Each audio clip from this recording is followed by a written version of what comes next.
G'day, doggies, fans, all things Bulldogs, episode 28, round 23. And welcome to those who have jumped on. We've gone a bit later tonight. Had some stuff to do. G'day, Ross. Who called Buzzard a moron? I think our mate Brian called Ciraldo a moron. But anyway, we'll see if Brian comes tonight. Pretty much no tolerance for trolls tonight, guys. So different opinions, sure, no problem. Trolls will be banned because our little community's here to talk turkey, to talk business. So welcome to everyone who's here at the moment. Not expecting a huge crowd tonight. Been a bit busy, but there's a lot to talk about for the podcast. And for those listening later on, thank you for listening after the live. But we'll do a little bit on the West Tigers game. There'll be a little bit on, all the possible teams. Ciraldo's, like the side he's named in Jersey Flag, the side he's named in New South Wales Cup. The fact he's basically not named anyone from the 23-man squad in the New South Wales Cup side is like he's basically keeping a lot of things up his sleeve.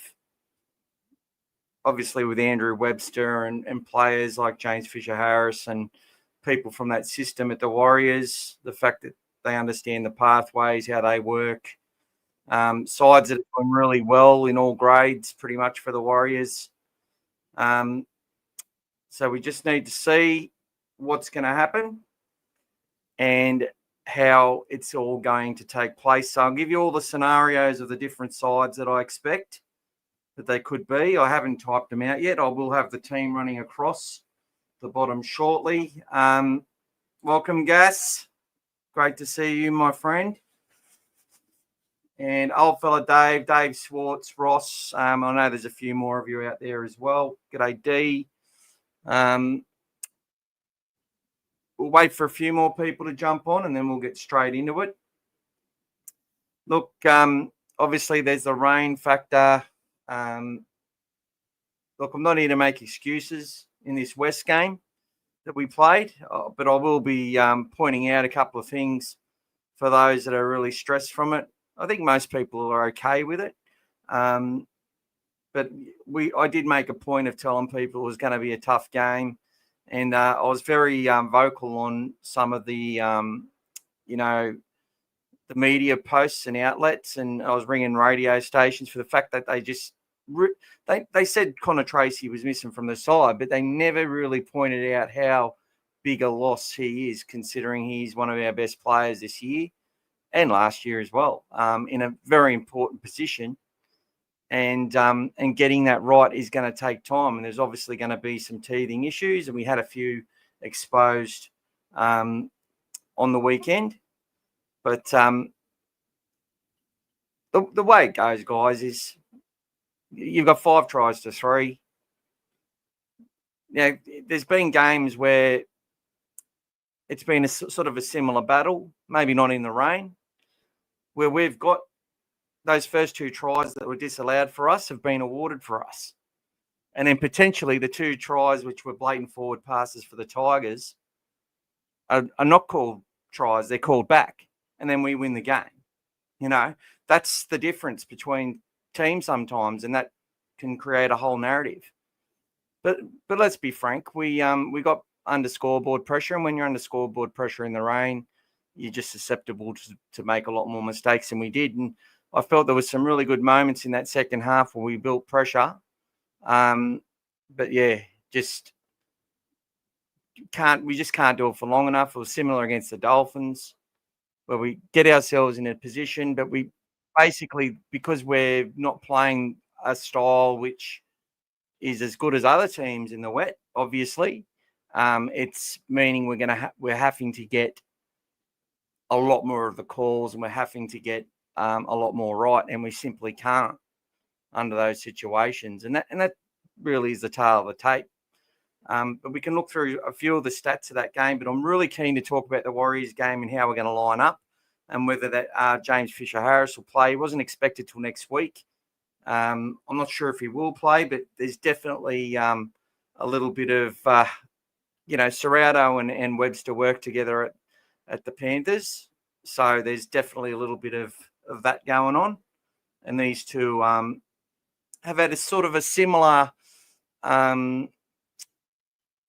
really a similar record since joining both of their clubs. You would have to say, with Webster getting the instant success, Ciraldo getting it in the second year, Webster's team took a dip, and now both sides have sort of been neck and neck all season. And they've got a lot of injuries.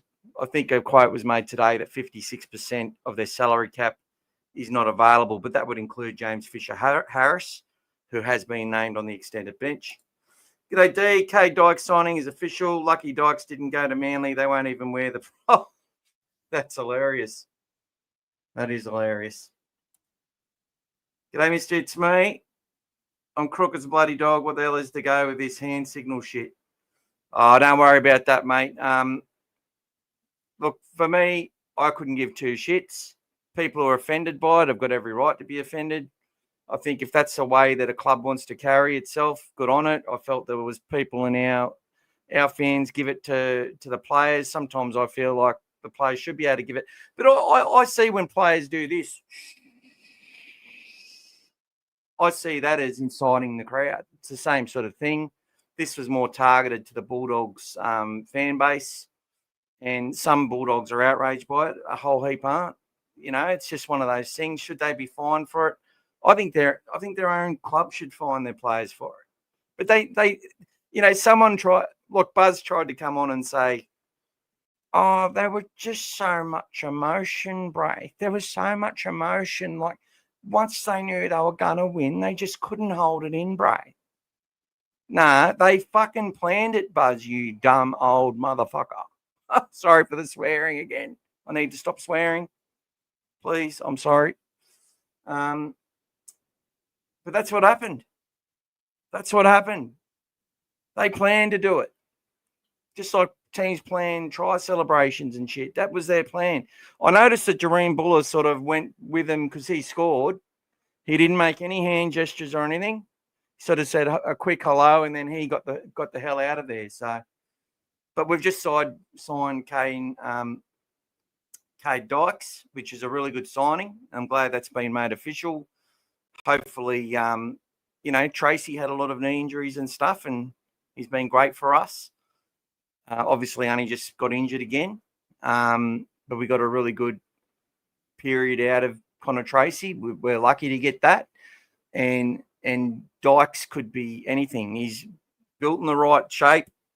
Could play 6, can play 1, and he's come through the grades as one of the best players from their juniors and that sort of stuff. Like he if he didn't have his knee injuries, he'd probably playing fullback in NRL for the Sharks right now and about to sign a much bigger deal. I have no doubt about it. So really happy with that signing. We need that depth. Not sure if we'll keep a Blake Taff. He talked today on, they do the midweek press conferences, obviously Indigenous round. So Curran and Blake Taff are both Indigenous. So they spoke. Blake's hoping to be back before the finals. And he could be someone that's important for us if Tracey can't come back and we're finding it difficult with the way things are at the moment. But we'll talk about how the fullback play has worked and where it was an issue. And we'll also have a look at if there's any sort of what the next plans will be. But it is going to depend. I don't think they're going to swap the fullback position around unless it'll be either Critter or Carraz or both again this week to see how that goes again. If there's any issues with that, they might look to another type of scenario. Dave, thoroughly endorsed your zero tolerance on the life of Brian. Yeah, well, it was all about Brian the other week. And look, I'm pretty sure he was happy about that. He felt like, look, I was just doing it in the car and I couldn't I didn't realise it was literally 550 messages that were posted. And then when I started looking through them, I'm like, oh my God, and it just got me rolled up. Obviously, we lost. And the one thing I will say is people don't realise how brain dead they are. Like, most people don't understand, and it's normal because I've been there. I do things still every day where when I have to reflect on it and go, oh, fuck. Well, I better own that. That was weak as piss. But just to put yourself in someone else's shoes, if you can do that, you're going to be a much better supporter and less of a flog. Just knowing that, I don't feel my best every day. Sometimes I'm not the best at work that I can be, even though I'm trying and I make it to work and I turn up. I might be 1 or 2% down or worse. And it doesn't matter whether I'm getting paid $1 million or not. I'm still going to have a bad day. You get a couple of people have a bad day on this team and the other team gets a couple of people play their best game ever, which is what people were saying about Adam Dewey. And that can be the difference. That's all it takes. Bit of luck here and there. And also remembering our own luck that we get in games where other teams didn't get the luck. And you reverse that luck and the whole narrative changes. Our fans have started attacking our team rather than gloating that we're unbeatable. We see it from the same fans, though. It's like, how great are we? And then we lose, and it's like, there's some people, though, like I've just got to know a lot of people through the communities and the groups that, I've just had to switch them off. But unfortunately, because I'm a moderator on many of them, I can still see what they post, and it just the lack of self-awareness is absolutely hilarious to me. Like, it's like, did your parents ever tell you? Did they ever tell you that you're a bit different, mate? G'day, Marty. Hi, brother. How have you been? I'm still a bit disappointed about the game. Yeah, it's hard not to be. That's the thing. Like, our mood gets affected by losses. It's just the way it is. We all crave that win. We all want to win. But just know those players, they want to win. Everything they do is to win. There's no throwing games from the team. You might get a player who's compromised or something, but never a team. And just sometimes they're just not good enough. And sometimes that little lack of attention to detail or, look, Birdo and Cherry and Kickout was like they, I don't know. I was nearly going to do a skit like they were smoking the green stuff or had some carver or something, because they just seem to go the wrong way and not see things unfolding before them, a bit slow to react. And I think they definitely got on the sniffing salts in the second half because there was a lot more urgency there from all of them.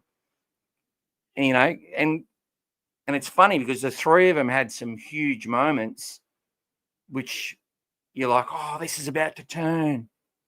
And then, Burton, where he busted through and then they got him and then he busted through again and then he busted through again all in the one move and then drops the ball at the last bit. Like the effort, he was so determined to make up for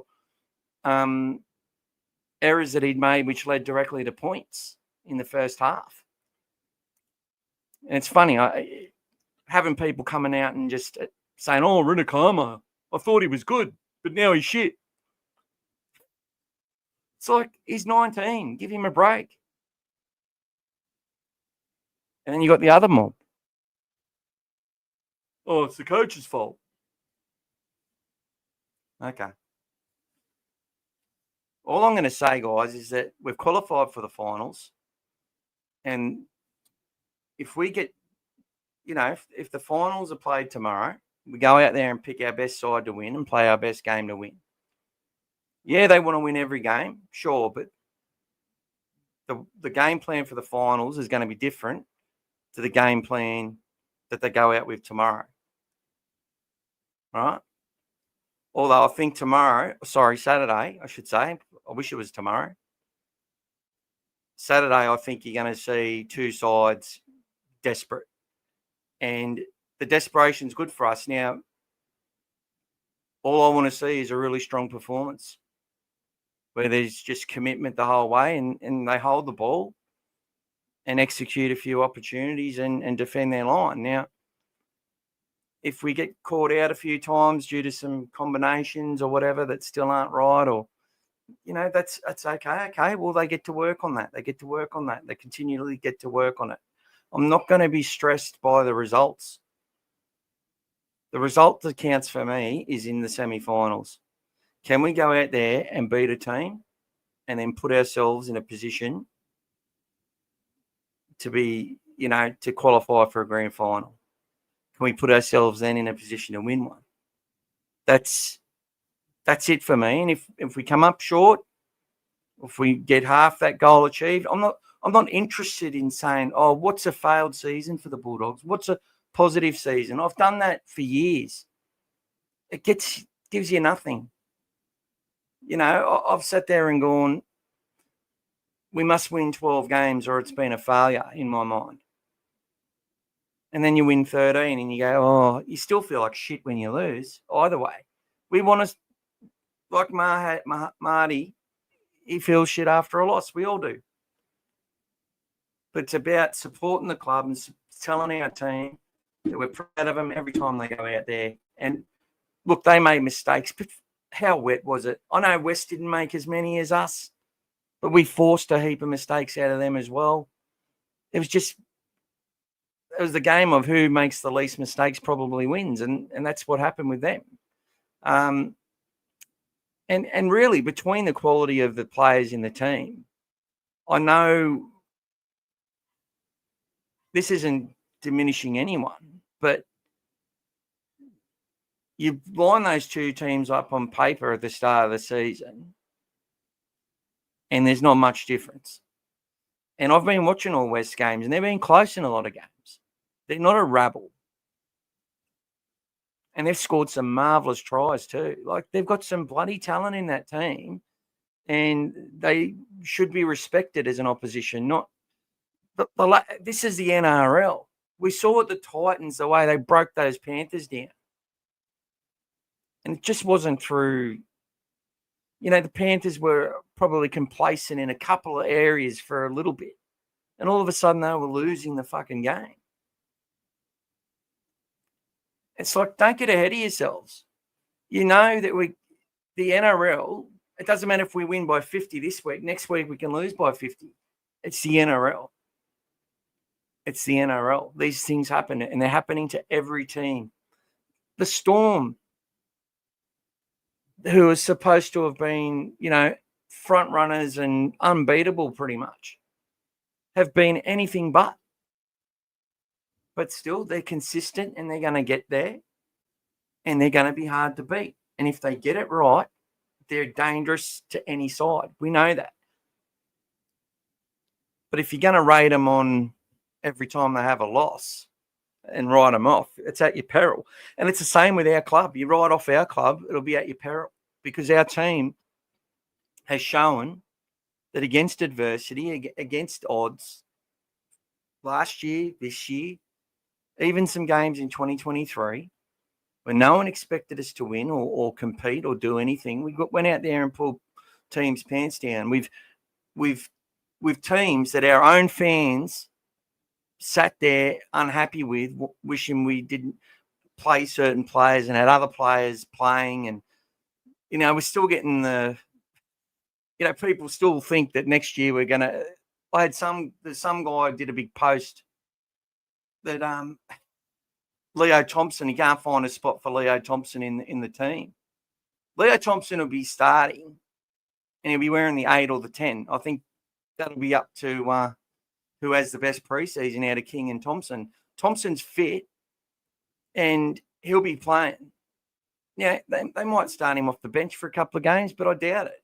Him and King start, and any of the other big props won't be in the side, I don't think. I think they will continue to keep players with big engines who can handle the middle off the bench next year. But let's not get ahead of ourselves. Good evening, Timmy. Welcome. G'day, Mark. Are the sprinklers working at Belmore? Well, I don't think it matters, Mark. Because, look, I watched the Dolphins game in this game, Mark. And Reed Marnie does that kick early. And I went, yep, that was good. Barley Haywood tried to do it. Come off the side of the boot. Burton against the Dolphins. Yeah, he played. And he was turning the Dolphins around early.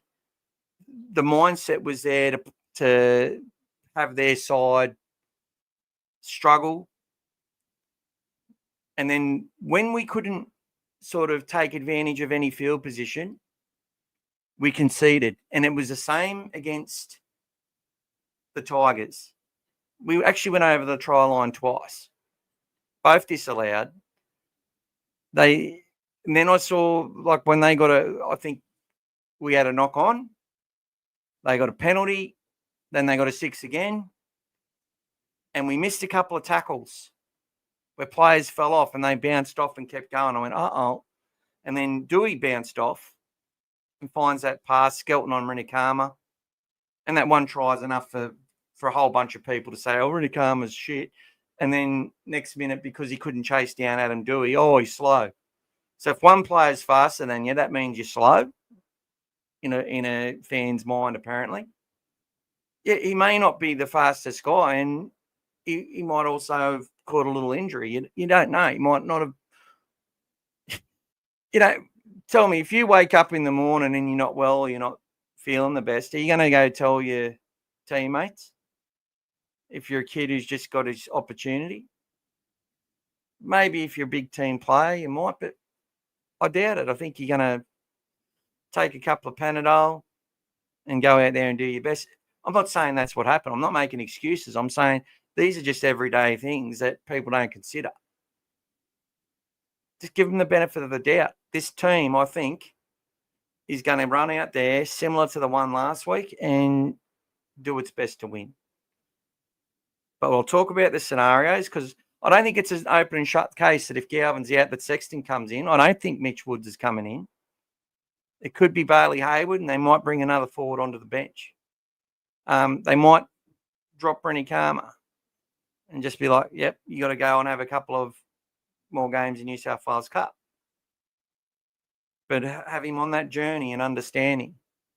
Because they've named Tuala at number 5 again. But I can tell you now, this is all Ciraldo knowing his opposition are looking at the team list and the opposition is sitting there having to think of multiple scenarios, not one or two. Most teams just worry about themselves, but the strategists will create game plans for certain players out there. That they know certain players have vulnerabilities and weaknesses. They try and target kick out by trying to bring him in and entice him in. They've try and entice our centre in as well. They run traffic at Galvin is to try and engage Critter to help because Galvin's physicality isn't, he's clinging on, but he's conceding a bit of post contact, which I've talked about. That's going to draw your other players in to protect them. Same thing used to happen to Darren Lockyer. Same thing used to happen with the Dogs of War back in the day. You'd have your weak players in the line or your players that weren't as physical defensively, and you'd have an enforcer next to them, which would basically say, well, you run at him, you got to run at me. And that used to deter them, So there's lots that comes into it. And I think what we need to look at is I just try to think, what is Ciraldo doing based on the patterns? Sometimes he'll put, when he makes a change, he'll put the number 23 player into the squad. And the 19th man won't get the next job up. Or the 20th man. Sometimes he'll pick it from midway. Like, there's never a set way that he replaces a player within the team. For debuts, he normally gives them a run in that 18th man role first. Always, actually, before they get their debut. But yeah, I'm not sure. I don't think it'll be Mitch Woods. But if it is, look, if they name Mitch Woods to play, to me, that's a real sign of confidence in the club, and that they not only think they can win the game, but they think that, they're willing to give the kid a crack, and they're confident that whatever they do between now and the finals, they're going to give themselves every chance. It gives me confidence in a way, but if you were to ask me, is that what you would do? I'd be like, no fucking way. I just think it's too early. I don't think there's any hurry. But I think it's about, okay, is Sexton or Woods going to play? I think if you're Webster, you're going to sit there and go, Sexton will be playing. If Galvin's not right, Sexton will be playing. We know what to get from Sexton. We've done our work on Galvin. And then they've got to think of the other scenario. Well, none of these players are named in New South Wales Cup. So is Hughes coming out for DSF, or are they going to bring Bailey Haywood into the halves if Galvin doesn't play, and then bring DSF onto the bench or Curtis Moran onto the bench, and only play one player in Kurt Mann as that extra player? There's so many scenarios they can come up with. So many. And that's why I think that's a good thing. I think it's good to be able to sit there and keep those things up their sleeve. Like the Jersey flag side that's been named is missing like 2 or 3 players from it or more. And the New South Wales Cup side looks like a Jersey flag squad, pretty much. And I don't think it'll start like that. I think any of those players that aren't playing are going to go back into that Cup side, and then those Cup players are going to go back to flag and so on. And we'll look at how we think it's going to end up. I think the biggest chance, I think there's a chance Wilson comes in on the right wing and Anari, who's been named at 5, stays on the left. But Webster would know that the number 5 for the Bulldogs generally plays the left edge when they're named to start. So, I'd be banking that Wilson comes in for Nakama, but it may not happen.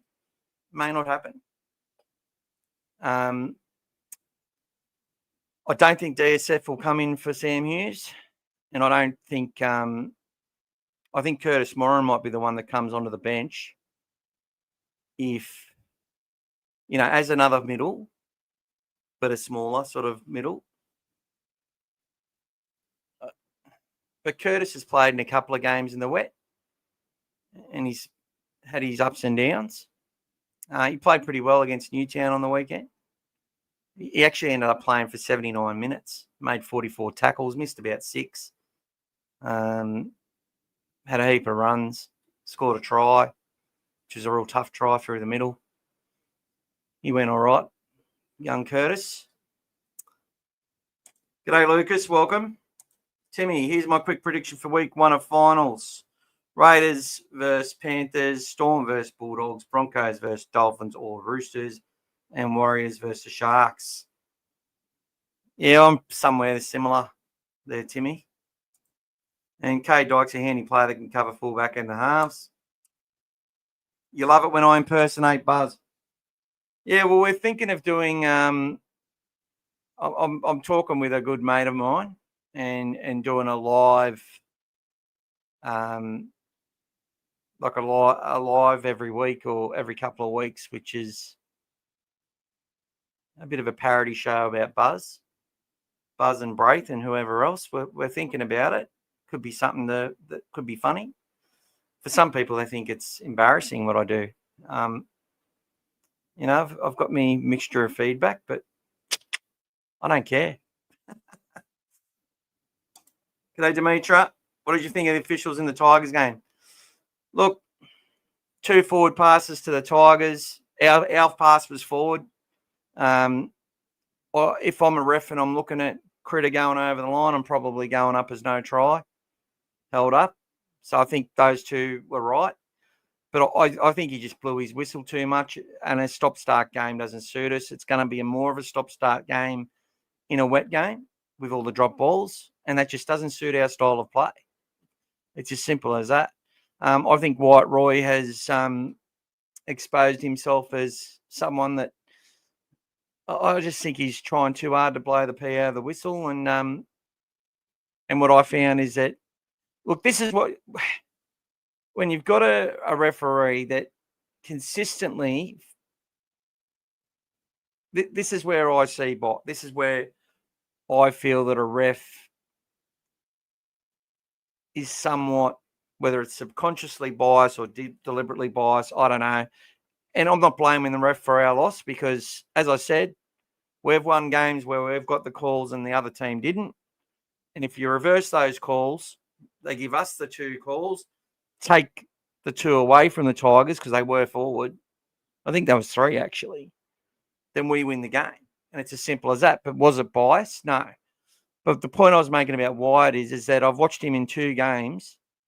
The last 2 games, we just beat the Cowboys. But against the Tigers and the Cowboys, nearly everything that went up for us, we had to get the bunker intervention to get the right call. And that's usually a sign for me. And that's what I see with fuckface, what's his name, Sutton. Every time it's in favour of, the Dogs have knocked it on or the Dogs have been penalised against or whatever it is. And we've had to get intervention, or it goes up as no try. And then, the current try, I felt he scored a try on reflection. I really did. I'm like, no, he scored that. He got that. But he's put it up as no try, You think in that circumstance, with the game was over, on his 100th game, he just goes up as try and lets the fucking bunker overrule it. You know what I mean? Like, in that scenario, Tigers aren't playing finals unless they get some big fucking scores up and win every game. So there's still technically a chance to get 30 points. And 30 points may not be enough, but technically it can be enough to make the finals on 30. Now, but look, they're gone, right? Their fans think they're gone. They think they're gone. He has no reason to sit there and go, no try for that. And that's what I find. And when you're down to 12 men against a ref like that, they keep blowing the whistle against you, which is Sutton all over. A lot of refs, you saw the Tigers down to 12 men, they got a couple of calls their way. And that's what a lot of refs do. So, yeah, do I think he's a Bulldogs lover? Definitely not by his actions. Do I think he cost us the game? No, I don't. Not at all. G'day, Sayed. Love the coach, but I know why he doesn't pick Wilson on the fullback and keep Kraz at wing where he's best. The way there's only one change. Jeffro is in there defensively and has some speed to work on. Yeah, Sayed, but does he have speed to work on? Like, I know he got outrun there, but so did everyone else in the team. I think we get so that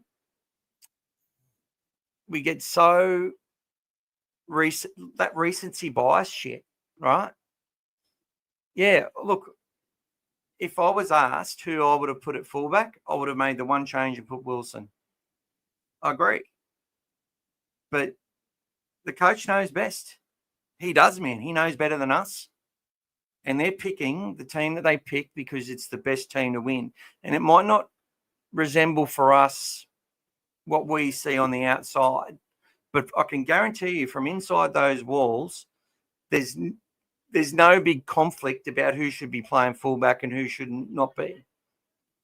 There's no big conflict about it at all. There's this agreement. And it usually comes to be that that they don't try. If they don't have full confidence and trust in a player, they're just not going to play them ahead of somebody that they do trust. At the same time, if they've got a young fella that they know isn't at his best, but he's shown great signs and done some really good things, they're going to keep him in that team.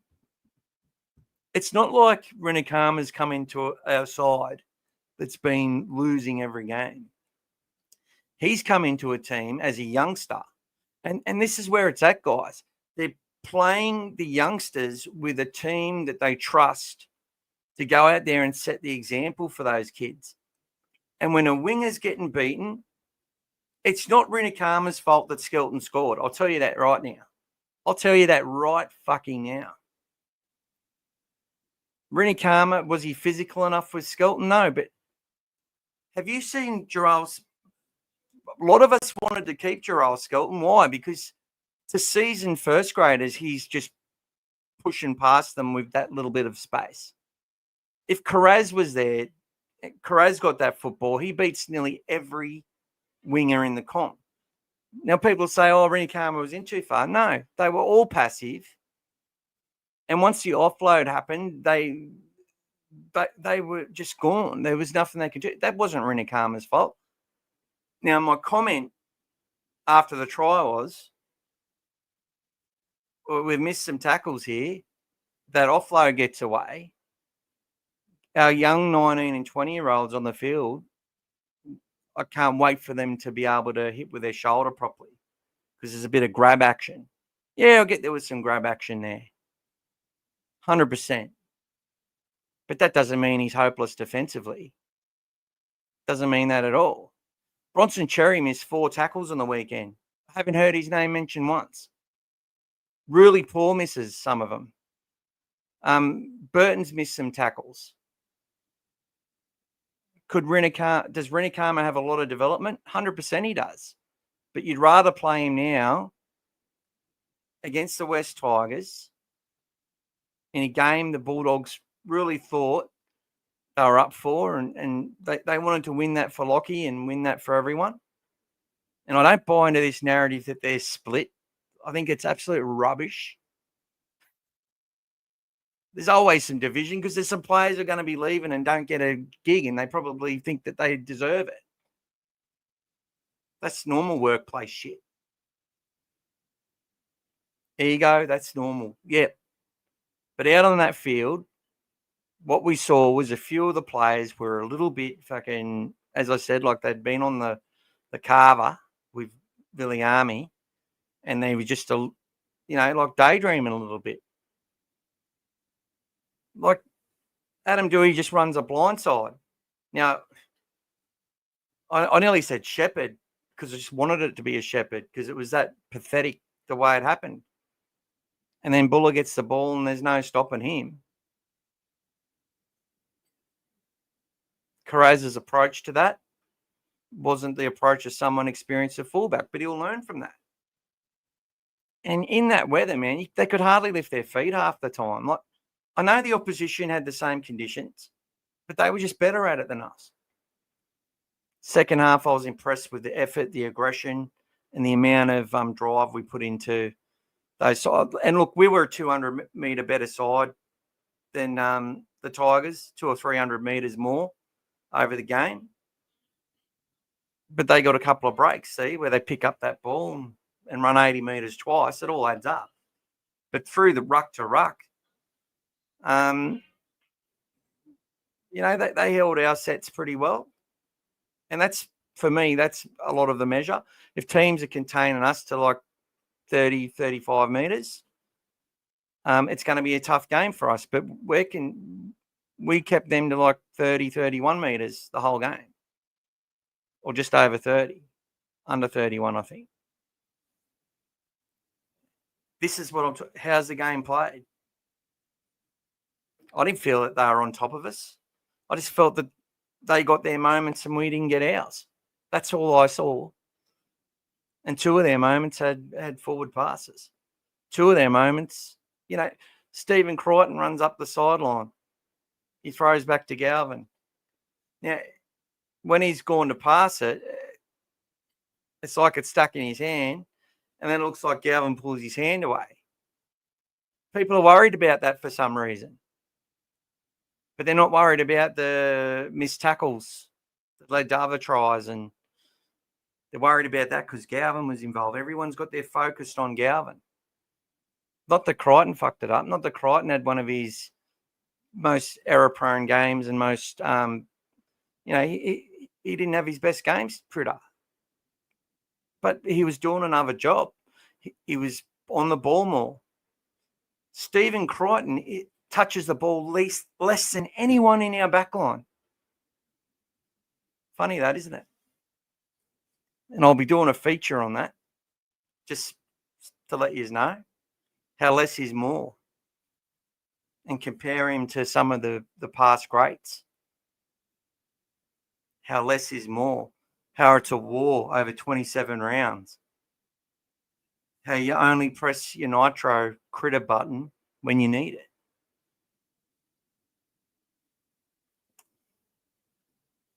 But yeah, the coach knows what he's doing. And if Wilson's not at fullback, it's because Wilson isn't trusted by the coaching staff or his teammates to do it. Now, if he gets picked this week, well, that means he is trusted. Okay? It means that they don't think that pathway that they went down in practice can work. That's all right. They can make mistakes. They will make more mistakes. Every coach does. Every coach does.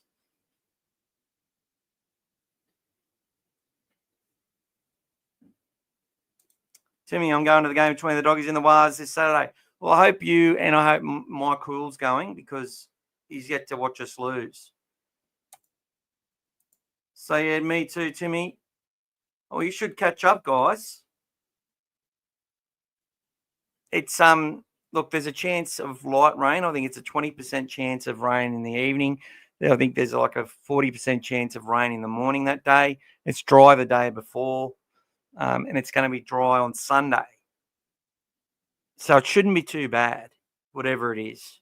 I don't think you're going to get teeming, bucketing rain, but we still will have a surface which isn't, ideal for free-flowing natural footy. Yeah, I'm over it too, Timmy. Sorry, I won't play Woods against those big boys. You never know. I doubt it though, Mark. I think you're right. 100% think you're right. Galvin showed he is a man by approaching Jerome for a handshake. When Jerome finished his Fox Sports interview, he would have seen Galvin there, but looked like he went in the opposite direction. I don't know, man. Buzz tried to say it was all a publicity stunt. Like, that's the sign of someone desperate to keep narratives in the media. But at the same time, they were trying to suggest, it's like, can you imagine round one, this is Buzz, round one next year, Peter V'landys must schedule the Bulldogs at a call versus the West Tigers for Galvin versus Luai Part 2. There'll be 60,000 there, Brave. And then Brave's like, well, they're going to Vegas race round one, Buzz. So what round are they going to play? Or round 3, or change it. Send West to Las Vegas, Brave. I'll tell you something now.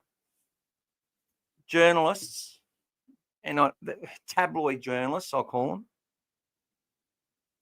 their own opinion comes second to a headline. Always remember that. Is Galvin cleared to play? Well, I don't know, man. I don't think we won't know. I don't think we will know until an hour before kickoff. But we'll see. Apparently his hand's all bandaged up, but someone said, yeah, they reckon he'll play. He should play. D, with Wilson, almost every decision the club makes is with the look to the future. It's likely that Wilson is not a part of that future. It's not just about winning in 25. It's about building foundations for long-term success. Yeah, so, and I agree with that. So people will use that rationale to say, well, why not just put Woods in instead of Sexton? And they might do that, but I doubt it. Sexy had a good game against Newtown. I watched that. I'll watch it again. I felt he went pretty good. He's slipping off a couple of tackles here and there, but he's trying. You watch DSF in a New South Wales Cup game, and for about 5 or 10 minutes of it, he's superior to that level. But after that, it's hard for him to get into it. There's some players that just aren't. You put them in first grade, and they're a different beast altogether. But all I know is that every player that's come into first grade for the Bulldogs, since Ciraldo and Gus got to sort of get assemble a squad that they felt could, had some experience and had sort of the mix of the right stuff.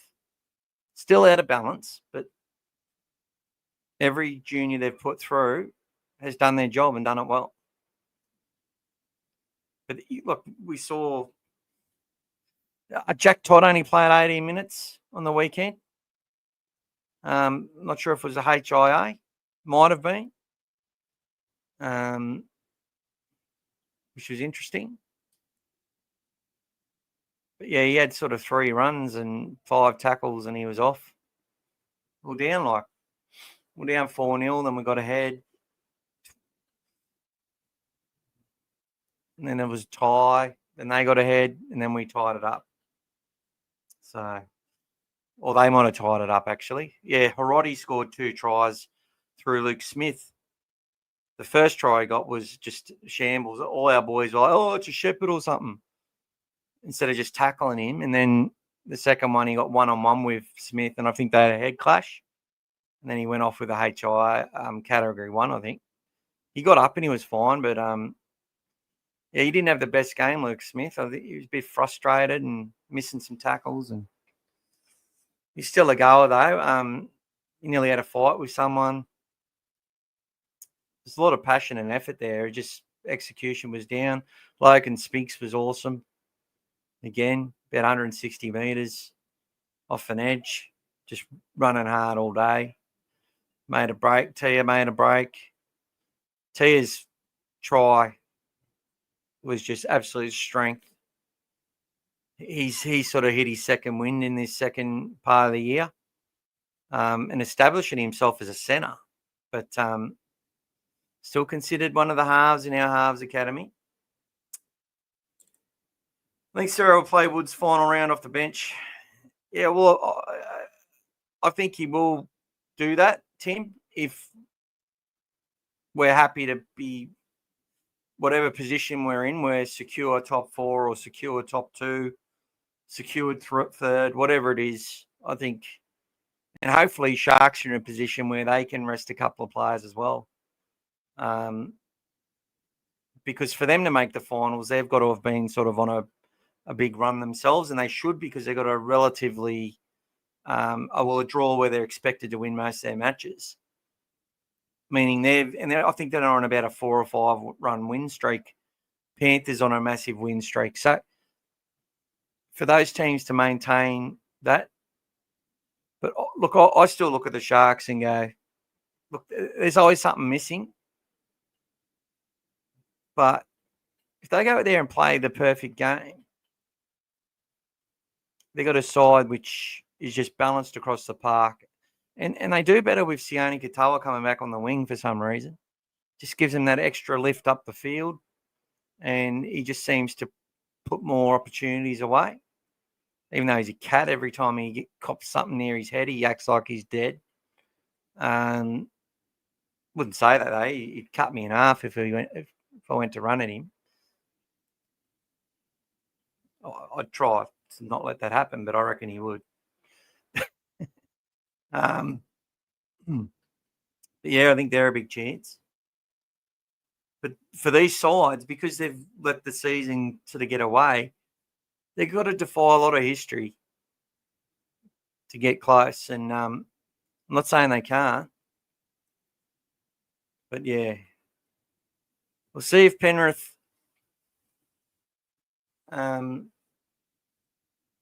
it'd just be interesting to see what happens. Let's go. New South Wales bidding 2 brand new stadiums and none with a roof. Who wants to watch a footy game played in a swamp? Exactly, brother. G'day, Jordan Martins. Welcome. Brother, I love the buzz impression. You're so good at it. Ha up the doggies.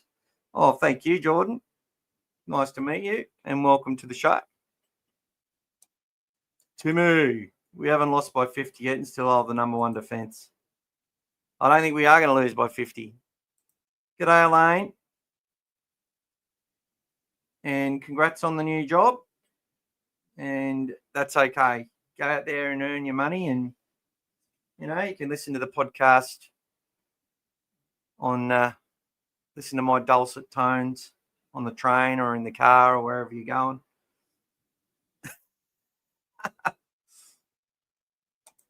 Play it at work if you're allowed to. Share it around to all the Bulldogs supporters. He's still another week away from being fit. Look, I think I've got a feeling he could have played this week if they wanted him to. But I think he'll be playing next week against the Roosters. They'd be wanting to make sure that he gets to play that game 100% against his old club. Might even see Turpin play again. But I doubt it. The reason we're not good in the race is because Ciraldo said the forwards aren't laying any foundation for us. I think it's a bit hard for them too, though. I think the way that we spreading the ball, it's too much left to right, and there's not enough oomph, and everyone's sort of like a sitting duck. And I also felt that our back three struggled to contribute in the way that it normally would, and that's because Carraz running back as a fullback was just getting picked off. He doesn't get to run that normal sort of, he's getting the ball from dummy half, running onto it, and he's running at two or three people, and he's able to use his step and whatever and get through. He'll get used to it, but it's just not the same. It's just not the same. And I'll tell you what, West did an absolute job on Jacob Carraz in that game, and that's one of the keys to their victory. I haven't seen Jacob Carraz driven back so much in a game ever. And that offload he went to throw, someone mentioned that to me, and I was 100% in agreement. I'm not attacking the kid. No way. But I think there's a time to play and there's a time not to play. And sometimes you're just going to get that wrong. And unfortunately, we got it wrong that time. So it's hard to learn from something when you know that you're good at making those offloads. But in those conditions, it just wasn't the time.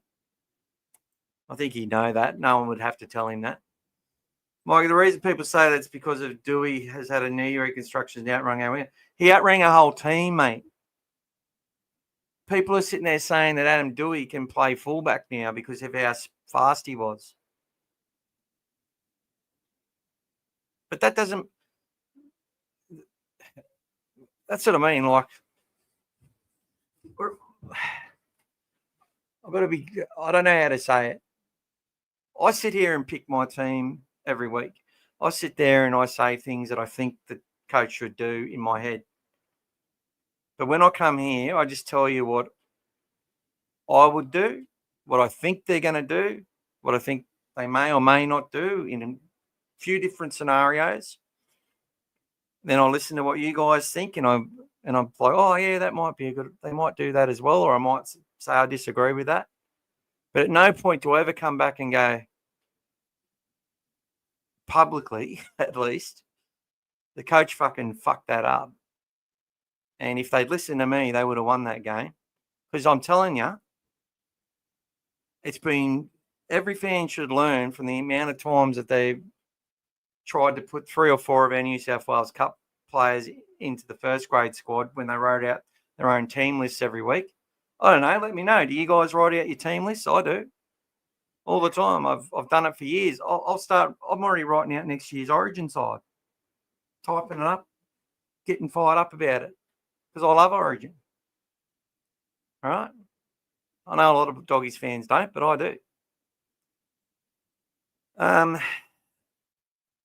So the big important thing for me is understanding that if I don't understand why a player is playing in a certain position and another player that I think should be there isn't, it usually reveals itself. Now, if Blake Wilson doesn't get renewed for next year, that's one of the reasons he's not playing, which is what D said. If it's likely he's not being re-signed, they're going to look to play people that they not only trust but have a progression to next year. And that's what I was talking about with Rinakama, is that, and they might swap Wilson for Rinakama and put him on the right and have Tuala on the left, and just because those players have had a lot of experience. Wilson played this time last year. I think he got injured at some point. But they've got that experience, and it might be the best thing for us to win some important games. But coming into some games through Origin and out of that, playing West Tigers, Jethro, they're like, we've got a good side out there that we can trust. He's done a good job in his first 2 games. The team trusts him. There's a good chance he can go out there and do another job again. And it just didn't work out the best. Did he have a great game? No. Did anyone really have a great game? No. So it was just one of those days, and I don't think that's we don't have to tell them that they need to train this kid in speed. Everyone's doing their speed work. Everyone's doing their personal training. Everyone's doing their stuff at training to get better all the time. They're constantly working on it. But it's funny because you start hearing comments from people saying, "Oh, they're entitled. They don't, the coaches are entitled. The players are entitled. Gus Gould has destroyed the club." That's all come out in the last week. Read heaps of it. Just laugh at it. It's like, but guess what? When we win a grand final, those people will be getting photos of the players, telling those players how much they love them and how they're the most dedicated fans in the world. And you know what? They believe that, so it's true. And that's cool. I'll give them all a kiss and a cuddle. I don't care. But I know, on the record, I can go back and say I support this club through thick and thin. Proud to be part of our legacy of the past and to be a part of whatever success we have in the future. It's a privilege. It means something, and it's real. And all the fucking media stuff, that's just all noise. That's just fantasy. That's just reality TV. Out there on the weekend, parents, family, friends, kids, loved ones, all invested so heavily in the success of their players that are out there on the field, and us fans as well. Whole generations of families going to games together, and they've been doing it for years. Never miss a game, some of these fans. Whether they're really critical people or not really critical, they still love the club. The old trend is an error, a penalty, and then most of the time points are scored. I feel between the Dolphins game and the Tigers game, we played a lot better against the Dolphins. Yeah, I felt the Dolphins game was a stalemate for most of it. They just ran away late. But I was pretty happy with our defence against the Tigers. And I think it's easier to say that because we were missing so many players against the Dolphins, and they were missing players too. So it's easier to go, yeah, more of an excuse.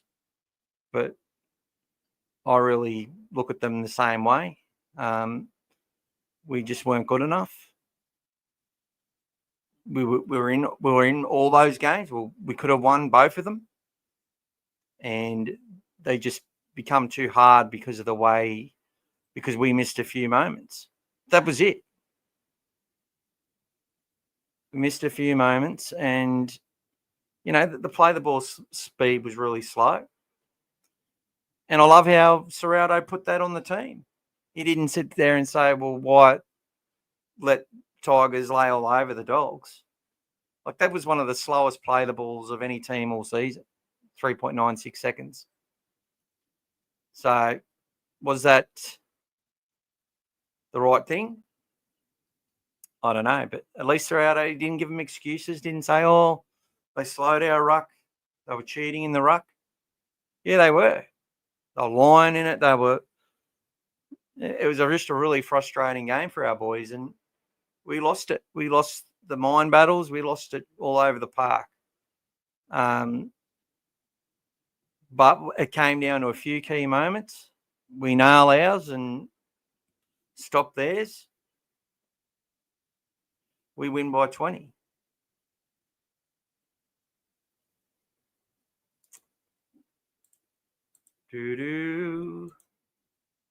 And here is the side which was named. And I love how he's got an Arichwala on the left wing with number and Jeffro with the right, because that, as I said, Webster might think that Wilson might come in on that right wing. But they might still play the team that's named there, 1 to 17, and start in the same positions they did last week and play the same game plan. Big chance of it, actually. But if Galvin is injured, who comes in? Is it Bailey Hayward into halfback, or do they keep this?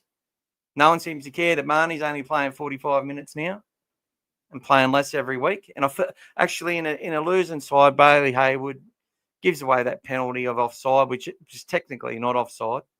His line speed was so fast, the ref was always going to call it. And he also called him not square at marker as well. But Bailey was animated and was fired up, and he brought the energy. Kurt Mann had his best game in ages. I don't care that he knocked that ball on. He played 46 minutes straight in that weather and had his hands on the ball as much as anyone, and was tough as I've seen him. And, yeah, getting back to his best. Does he start this week? Don't know. Do we want him to start? Not sure. I think it's good to bring him on and have him work sides over when they're, when a bit of heat's out of the game and the big fellas have taken it in. Now, this Warriors side, if James Fisher-Harris doesn't run out, they're not as big as they've been. They're playing with Nikora on the or Niokora at front row and Jackson Ford at front row. That's 2 edge back rowers playing front row. It's very Ciraldo-like in a way. So Chance Bailey Hayward comes in the side, and then do they put a Mitch Woods on the bench? Maybe. And leave Sexton out. Or do they replace Bailey Hayward on the bench with a Curtis Moran or a Daniel Saluka-Fafita? Now, many people would like a Daniel Saluka-Fafita on the bench and to have Sam Hughes and Max King. But how many minutes are you getting out of those three? And is it going to work? If they've got a tackle for 15 minutes straight, how does that affect the rotation? There's a lot of risk with it, which is why we only played two big men. I think it's one or the other for Sam or for DSF, and I think Sam didn't have the best game last week. He wasn't horrible. He didn't have the best game, and I think he will. And what I talk about, I mean, his ruck control and slowing the play the ball down and all that sort of stuff. He may lose his spot for a Daniel Saluka-Fafita, but I doubt it. I think he'll get another crack this week. But maybe they want to play Daniel against the Warriors and have a bit more of a harder edge to us. But he didn't pick a side like that last year against the Warriors at any point. I think he had Poasa in the side both times. But and maybe Max King was in both games or one of the games. I think Max might have been missing for one of them. And Curran might have started. Where are we?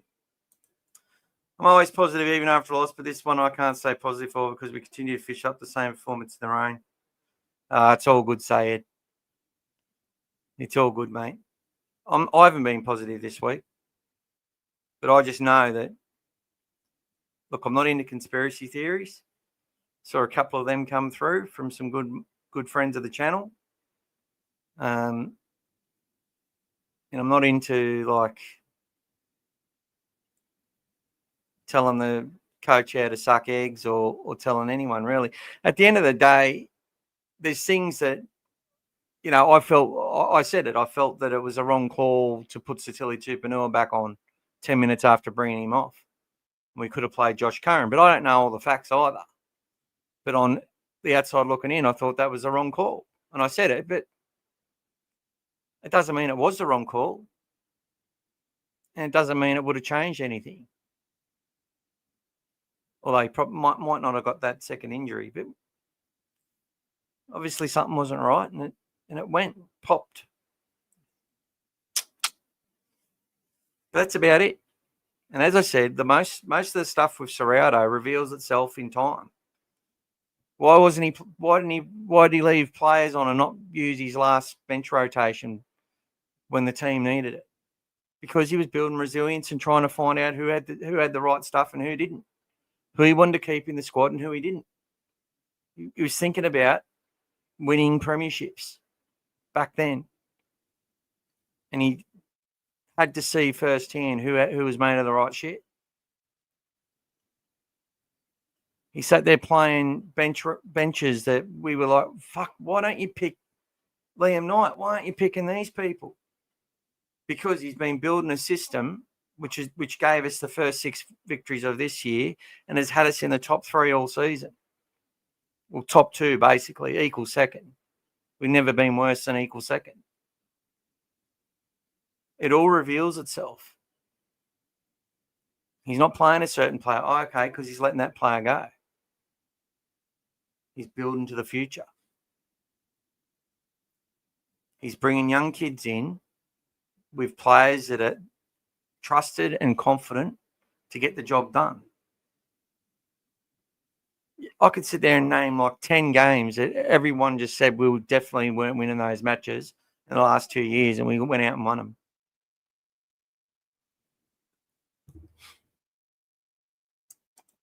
Sexton, DSF and Wilson will be in this week. Nah. See this jacket, Mark? I got 2 of them. I'll give you one if you're right. I'll give you the one I'm wearing. This is only the first time I've actually worn it. It's the second time, actually. But... And I'll take it off after this. I've not eaten it, not had any food in it, nothing. But that's a deal. That's a bet for you, mate. You don't have to give me nothing, but I'll give you this if you're right. Although it could be like the Meatloaf song, 2 out of 3 ain't bad. I won't you. Sexton, DSF and Wilson. I think there's a chance Sexton and Wilson can play. Definitely. I don't think DSF's playing. If all 3 play, look, I can make the case for it. I just don't think he's dropping Sam Hughes unless there's an injury. And DSF's been all right in New South Wales Cup. He's had some good moments, but there's been some parts where I'm like, where are you? What are you doing? Who will DSF come in for? Sam Hughes. G'day, Tahi. Welcome. It's Warrior time, brother. It is Warrior time. I actually didn't speak to Tristan this year. Or Christian. About not doing our preview we normally do. But that's all right. We've done it the last couple of years. We'll have a year off. Maybe we'll do it for the finals. Well, Tahi, mate, you should come on and do a preview one day. If the Warriors and Dogs play in the finals, you can come on, mate. We'll have a chat. I definitely miss Fox's speed on the edge and just in general. Yeah, I do. I see that there's a bunch of tries we haven't scored that we would have scored. But at the same time, there's some positions on the field that we're in that we weren't able to get to because of the Fox, which is why the Fox has built himself up so much so he can contribute more in the yardage game, but also have that speed to do what he does. And it's just unfortunate he got smashed in the shoulder round 1, 2024 because I don't know. Just a gut feel. I think that set him back a lot. I was looking forward to a triple header at O'Call this Saturday, but they've moved the cup game to Leichhardt and Saturday instead of it being at O'Call. And it's now at 1:30. Yeah. Go to both, Timmy. They should say, though, if you buy a ticket to O'Call, you can get into Leichhardt for free. Because at the end of the day, they don't get the gate taking, but the people, you go and buy a drink and buy a fucking sausage roll or whatever from Leichhardt. Well, they're probably having sushi there now. Who fucking knows? You contribute to the economy, go to the pub afterwards, whatever it is.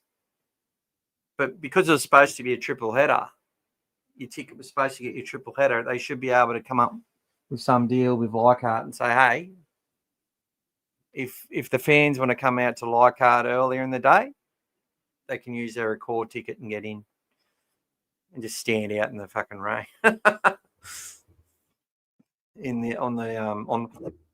on the hill. Elaine, be yourself and keep doing what you're doing. We all enjoy your input knowledge. Oh, thank you so much, Elaine. What is a toss? And every time he's refed us has made highly questionable decisions. 2 forward pass tries to the Tigers is disgusting. Even the Cowboys game is horrible. And also in Para game 1. Yeah, you're probably right there, brother. But it looks like I'm a fair way behind the chat, so I need to catch up. Mondowan, yeah, but come on, we can't play in the rain. Something is wrong here, in my opinion. Look, it's not that we can't play in the rain. It's just we haven't played well in the rain. And the tactics need to change. That's a part. I reckon it'd be driving Ciraldo absolutely nuts. It's hard because it's more so our game plan is so dependent on a system of building pressure, grinding teams down, and forcing them to submit. And when you can't hold the footy because of the conditions mainly and because of the way that you play your attack, and then when you fall behind, it becomes even more difficult. That's what's happened. And that's the reason. So how do they overcome that? Well, they need to simplify their game a lot more and be prepared just to get in the trenches and just hit it up, run support plays through and try and generate some speed in the play the ball. Get the ball down and then keep it all in line, make your tackles. See, what happens in the rain is things get a bit hectic. People slip over. You had people slipping over and breaks were caused through that. We made a couple of breaks from them slipping over. You have people overcommitting and then they can't stop. They keep sliding along, There's so much shit in the rain.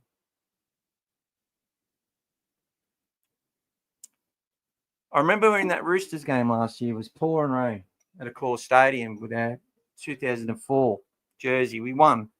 We led, 20-0? Ended up winning 26-22 or something. We scored a try in the second half, late to win. That was in the pouring rain. I remember the start of it, but we get a scrum and Blake Taft just scoots over in the corner. Next play, Kurt Mann running through the middle, offloads to Burton under the posts. Then they had a player sent off, and it got worse for him. But Dominic Young took out Blake Taft, which made it harder for us as well. And that cost Taffy's spot in the fullback role, and Tracey's been fullback ever since.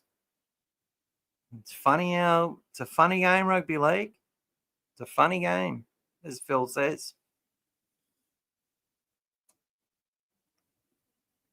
We just haven't played well. We haven't played the right way. What is the solution?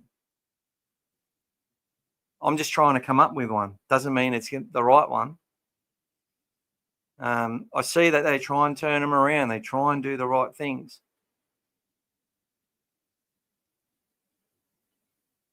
Maybe we got to carry another forward. Crichton stayed on the field. Couldn't be too bad.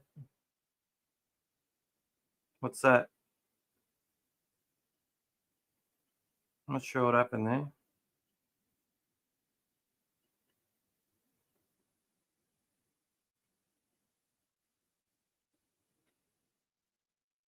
Sorry, not sure what happened there, Mark. G'day, Tony. Welcome, mate. Crows have a big game against the Wars. I'm not tuning into any media. Just listen straight to the match on Saturday. Kana doggies. That's it, brother. That's really nice to know. Thank you. Yeah, I think he will have a bigger game because he's a player where he said, I've never seen Jacob Carraz have two bad games in a row. And he didn't have a bad game. He just was playing in that position. There was some communication stuff there. There was some positioning stuff there at a couple of times. And he was getting driven back in defence. So he'd be like filthy. Absolutely filthy. Scores a good try from the centre position in that second half. But he'll be filthy. Absolutely filthy. I expect he'll have a huge game. I think you're right. What's your thoughts on Crichton playing fullback in attack and Kraz fullback in defence?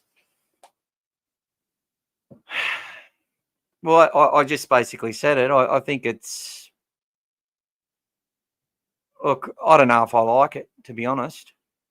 If Crichton is able to run across left to right in defence, like you have to when you're defending on your line, and do the yardage runs and be the link in attack, he can do that when he's fully fit. Is his body able to do it?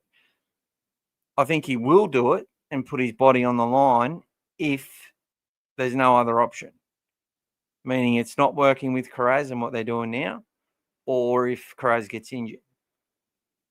But I think they might give it another week of doing that. I'm not sure if they will, but I think they will. So basically, Carraz is the centre in attack, and Crichton's a fullback in attack. Everywhere else, Carraz is the fullback, including coming out of yardage, right? So Carraz has got the engine for that. Critter's like aerobically can do it. I just think his injuries with his legs and stuff and his neck and that are a problem. But I don't know. I could be wrong. But I think I'm right. And no one's talking about it because they don't want to talk about it. Nor should they, but I am. Fish and Egan out.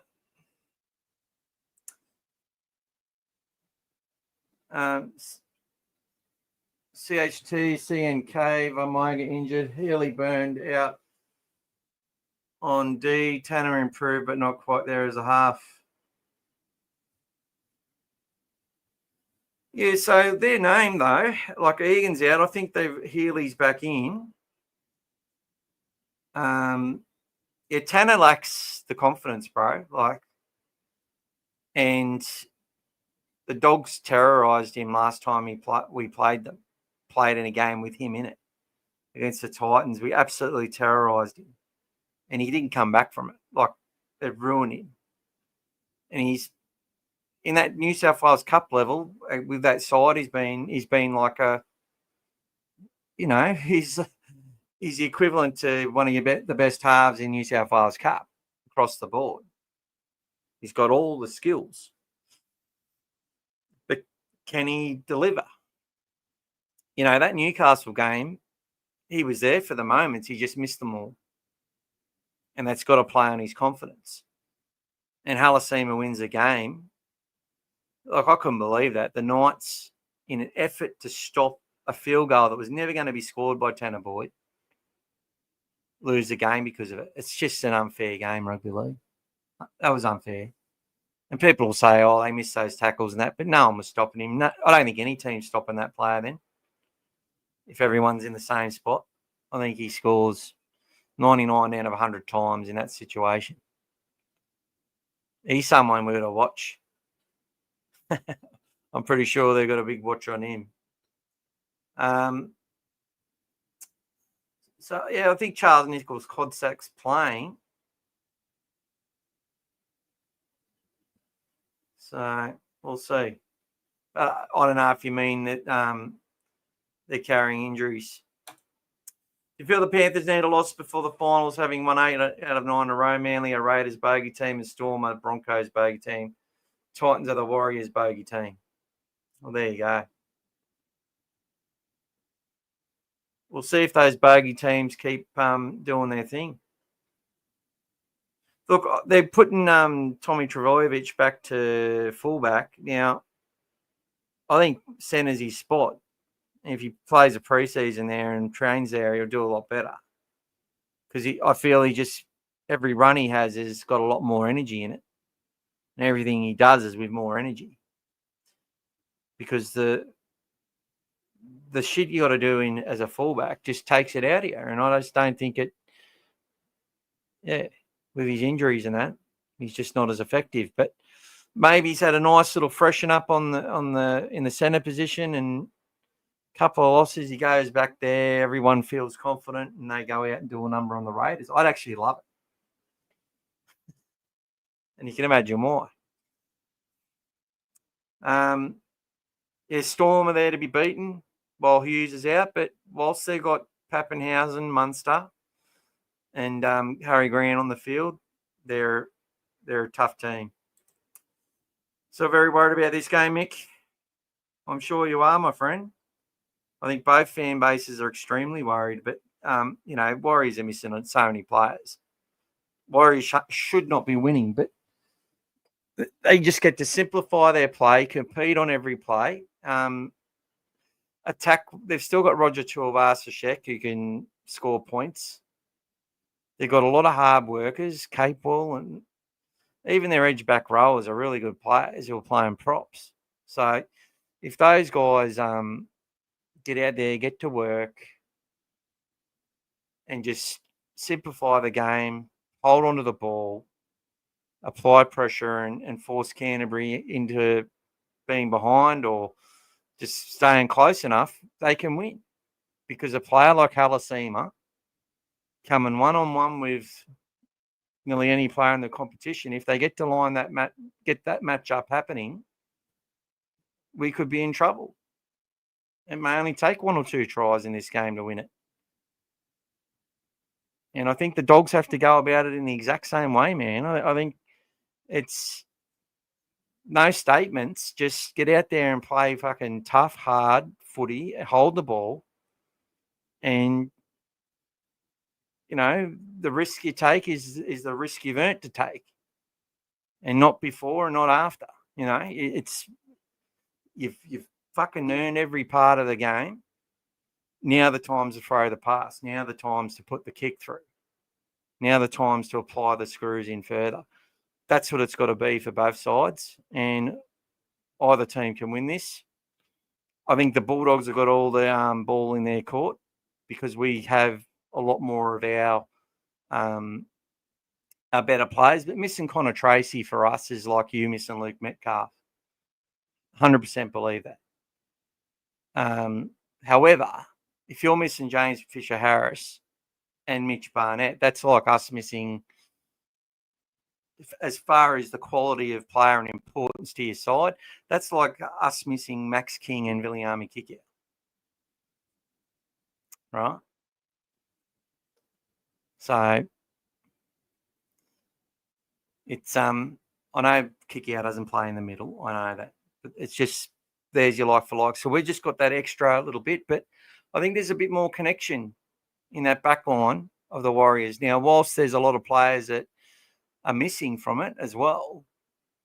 They're all very familiar with their roles, and they're all being, there's a bit of cohesion there. Not having Wade Egan's huge for you guys, but your replacement's pretty good and talented. And Tane Tuapiki in fullback, fucking hell. I know most of the Warriors fans have been wanting him. They see him as a real star of the future. But is he limited in a sort of a bit of a bog? I don't know. I don't think it'll be too wet, but it will be greasy, I'd say, and it won't be too good for expansive footy. But who dares wins in this game? Always. I think Wade Egan is a big loss for them. Just as we were saying, gratitude. I love the lines that Preston runs that led to the first try. I feel he should be rewarded with the Kangaroos tour at the end of the season. What are your thoughts? I think if he's still playing well and coming to the finals, holding up that form, he probably will go on a Kangaroo tour. Timmy, part of me is like, fuck no, because that's being selfish. But yeah, I can see that 100%, brother. But Kangaroo tour leading into Las Vegas, guys, be prepared for a tough start to next year. I know people say, oh, that's just making excuses. Oh, that's mediocre thinking. No, it's just reality. But hey, the Raiders had hardly any buys, went to Vegas, been pretty much top 2 all season and now top of the ladder.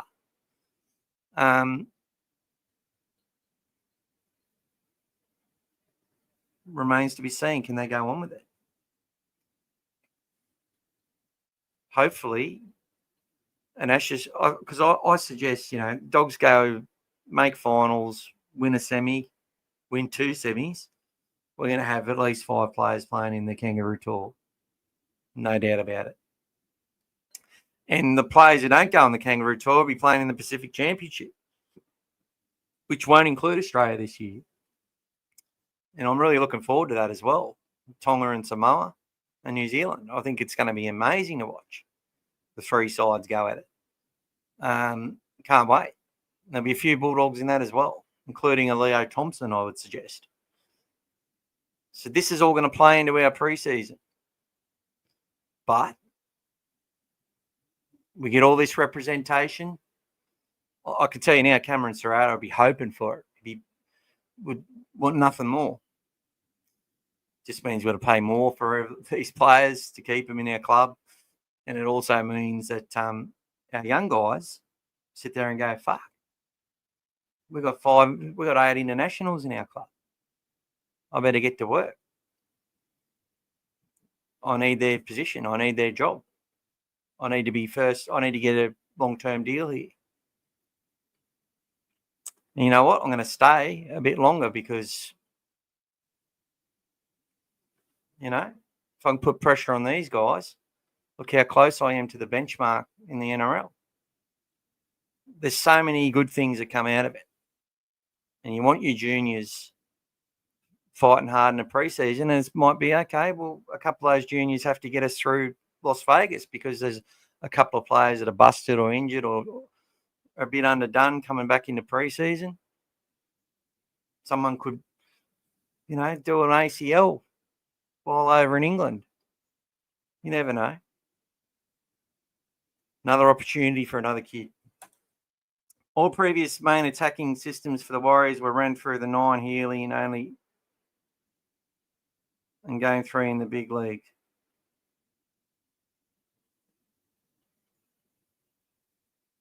Okay. Oh, and his third game. All right, yep. Kurt Mann was hands down man of the match in that game. Oh, he's definitely our man of the match, that's for sure, Sayed. 100% agree. Best game he's played since coming back from Origin. That Halassim is a real Teo way. He will have to contain him. Is that on Kikau's edge? Yes, I'm pretty sure he's on the right edge. Lecker is only 19. His body has started to break down. It broke down on the last game. Oh. Only leader in the front is Capewell, and he's been semi-injured since Origin. Yeah, that's the thing, man. Half the side's broken, and same with our team. It's the same with the Panthers. The team that's the least broken come finals time is probably the one that's going to win it. And teams that can rest players now and get them back fresh for the end are going to be in good stead. Now, for the Warriors, it's like, do we bust ourselves to get top 4?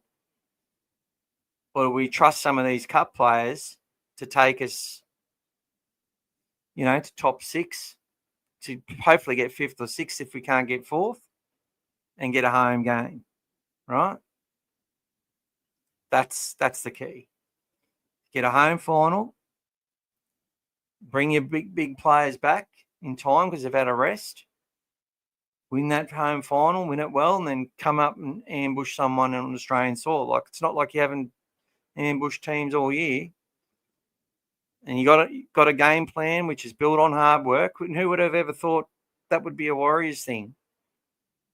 Built on hard work with skillful, big, fit players that can go 80 minutes, that can break teams down and punish them.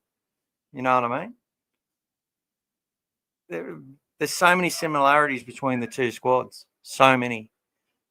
It's uncanny. And the performance of the juniors of the Warriors, they won that Harold Matts.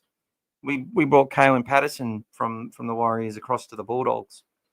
It was a big part of that team which beat our Harold Matts side in the prelim. And they shouldn't have even made the finals, the Warriors. Like, it was unbelievable how they even made it. Timmy, Battle of the Spoon Bowl this weekend. All right, brother. I'll see you soon, Timmy. First graded stock in the Wars is Sin. The bench players are now the starters, so it shows where the Wars are troop wise at this stage of the season. And Pompey, DWZ are only a new combo in one game together this season. It is us, Mick, so we think honestly this week should be your guys' win.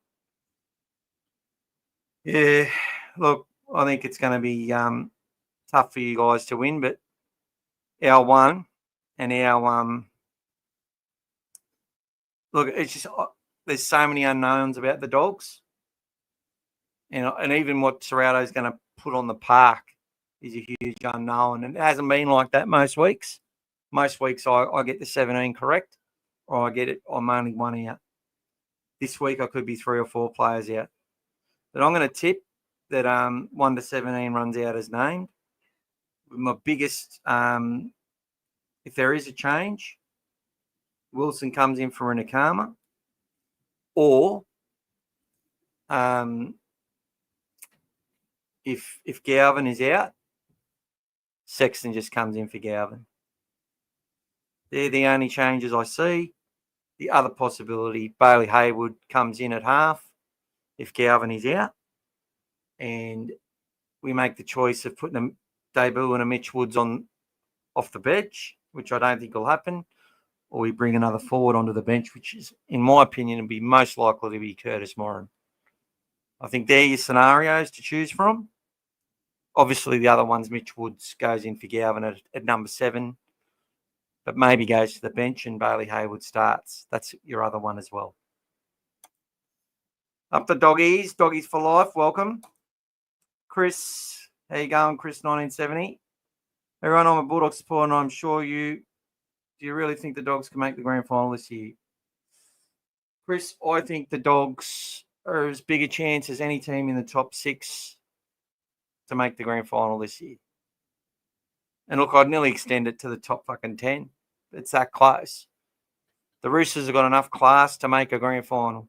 It's proven. If you got between 4 and, I think, if you got 4, I think the average is 4.5 state of origin players plus 1 or 2 internationals. If you got that in your side, you can win a grand final. If you don't have that, there's only been 2 sides who haven't had that in the last 25 years or something.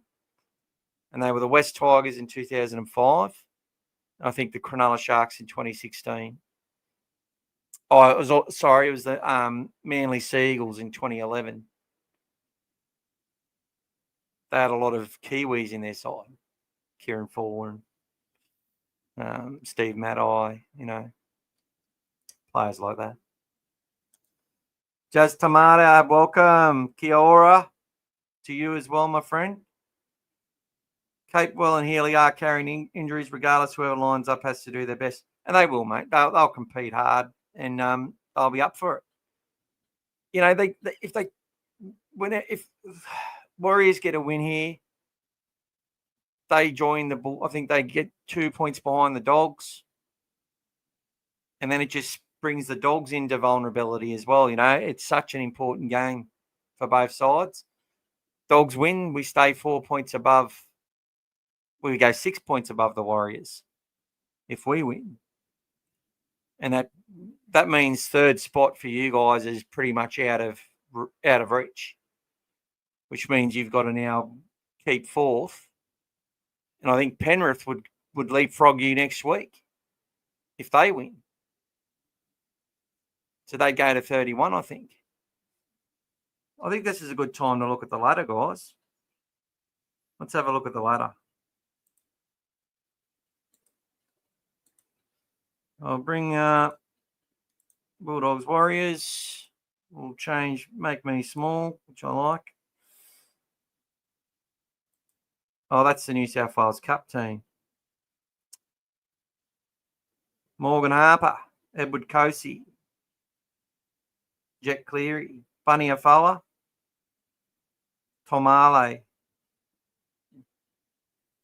This team hasn't lost a game in 15 matches, this New South Wales Cup side. And this Bulldogs side, they've named, Warwick's been playing Ron Massey. Cooper Toy's a Jersey flag player. Hamish Wilson's a flag player. Sewer's he's a New South Wales Cup player now. Joey O'Neill, Cassius Tia, Damon Marshall, flag player. Ruben Moyles, flag eligible still.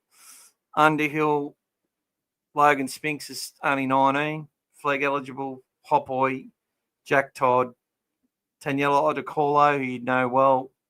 AJ Jones, Zion Ma'u'u, and Jed Reardon, who's also AJ Jones and Jed are both flag players as well. So I think that team's going to change a lot, though, because I'll just turn this into the NRL and we'll go down.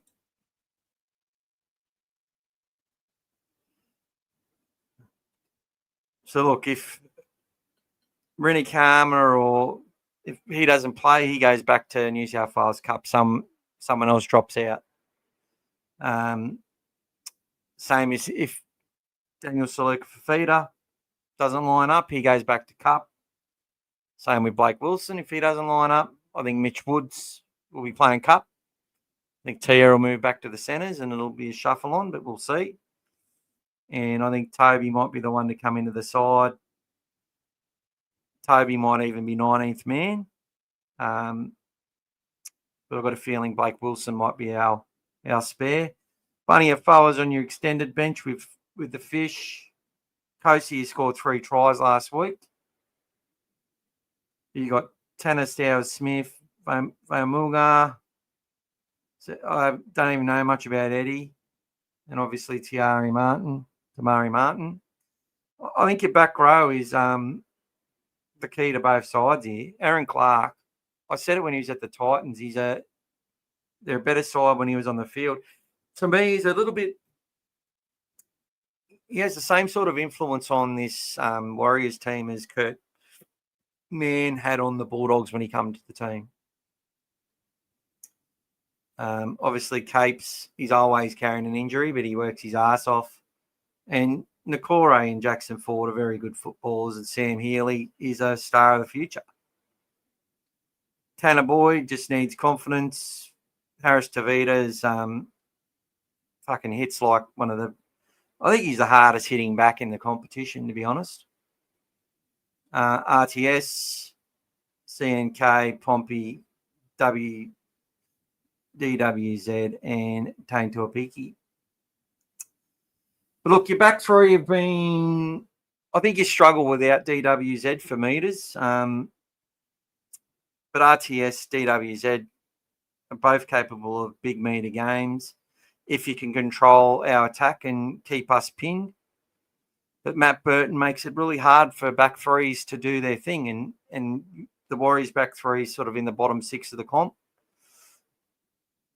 whereas the Dogs are back three literally top two in the comp normally.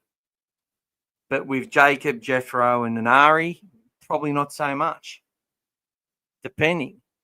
Sure, they can make the yards if we get to control the Warriors. And the Warriors with a bit of a smaller side, if we can keep them, I think they'll play a lot of dummy half. They'll be looking to just play through the middle. A lot of dummy half runs, one out runs, but quick play the balls if they can. And, then kick and chase and try and force a mistake. I think that's what we're going to see from the Warriors. And it's going to take their back three being able to sort of get them into the right spot.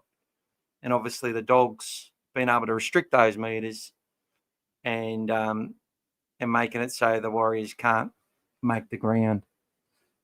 And then for us, if we do that, that means our back three catch the ball with plenty of space and we can get things running, which is pretty much how the Bulldogs dominate sides. It's how the Panthers dominate teams.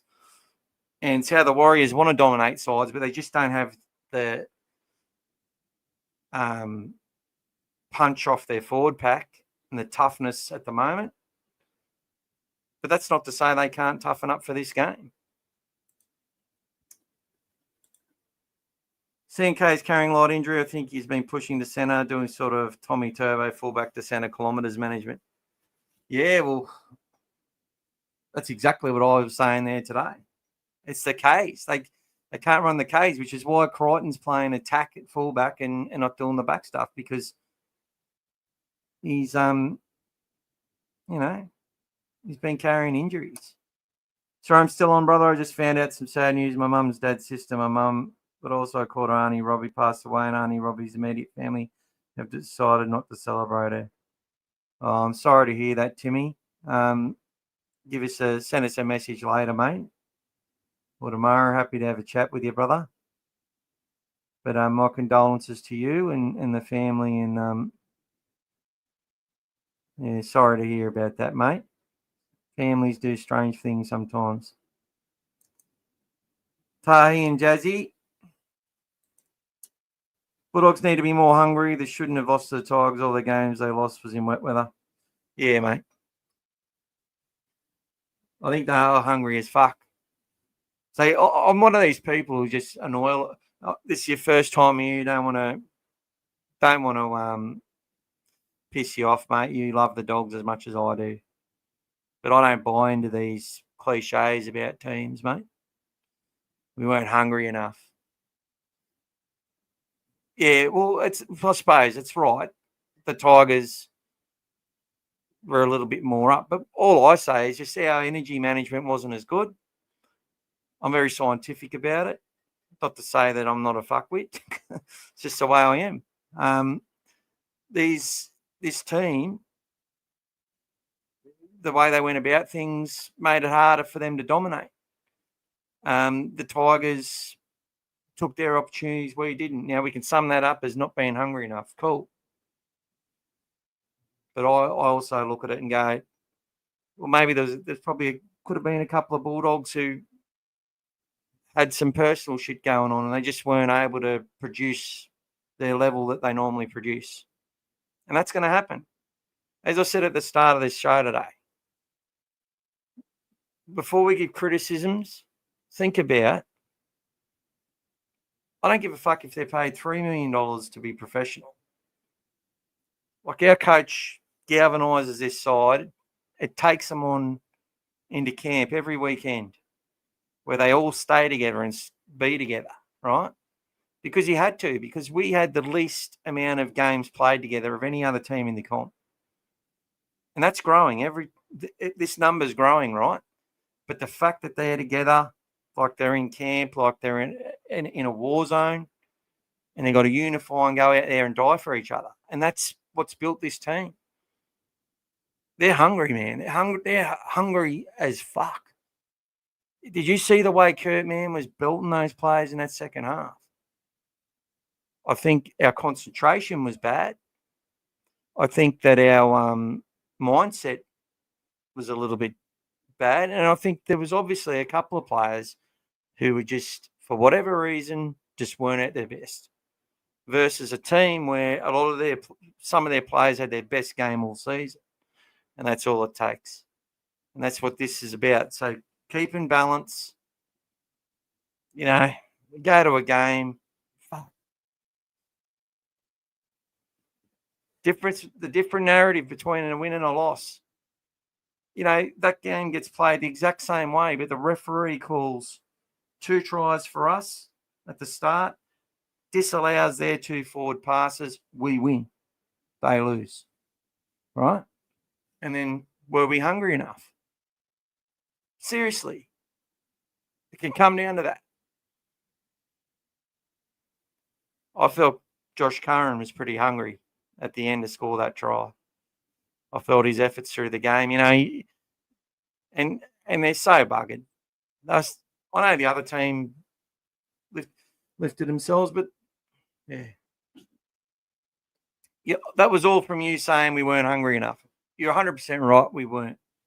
I get what you mean, mate, but that's just me just giving you a bit of an explanation as to there's all these fucking cliches. You know, I listen to all these fuckers like Denon Kemp, and I love listening to Willie Mason.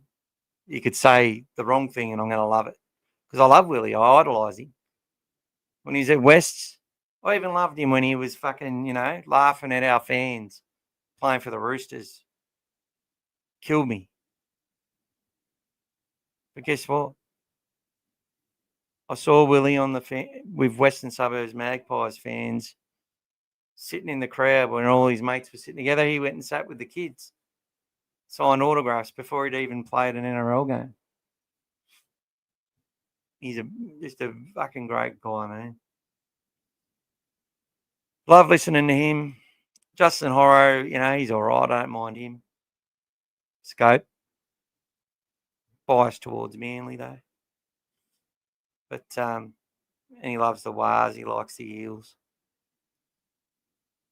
But, Denon Kemp, I like what he looks at sometimes. But, yeah, he's starting to ship me, man. Just becomes like the rest of them. Full of shit. Talk for 3 hours. I know I can as well. But, yeah, Mr. Narrative. Mr. I told you so. Mr. Carry a fucking headline as fact and keep it as a receipt forever. That's what they all do, man. Things that aren't even true become part of someone's Wikipedia because the media said it. Like you guys are playing another team who plays shit in wet weather. Yeah, I think it was wet when we beat us in the by the 1-point field goal after they didn't send Crichton off for RTS, which was the right decision, mitigating circumstances, and he had nowhere to go. Same as on the weekend. People trying to compare that to the Ciraldo tackle. Go watch him. Stephen Crichton sitting there waiting for the contact, knees bent. Hits with the shoulder. Just barely leans as the guy's falling into it. Ciraldo's off his feet. Both feet leave the ground as he's hitting Reece Walsh's face. Yeah, Reece fell. He did. But anyway. What was I doing? Bulldogs and the Warriors. Let's look at the team stats. We beat us last year. Another game which was close for most of it. And we got away. We got a lot of those calls that day. You've lost your last 2. I was hoping you beat the Dolphins, actually. I'm a bit worried about that side. For the same reasons I'm worried about the Warriors, but you're missing a lot of players, which are very important. Losing to the Titans, you should have lost to the Knights. So really, it should be 3 losses in a row. You too good for West. The game before these beat West, I felt they were ripped off. The Broncos game, you'd already lost Mitch Barnett in that. The Broncos beat us and then beat you the following week. We beat the Cowboys, the Dragons, although our fans treated it like losses. And we smashed the Seagulls before that game last week. 12 from 19 versus 14 from 19. We got the better attack and the better defence. Warriors with the best completion rate in the comp. Dogs 78%. Probably want to get it to 79 by the end of the year. Would mean that we're going to be harder to beat. Efficiency similar. Play the ball speed similar. We've won a lot more games at the venue and wins overall. Well, the Warriors have had some lean years. So there you go. There you go.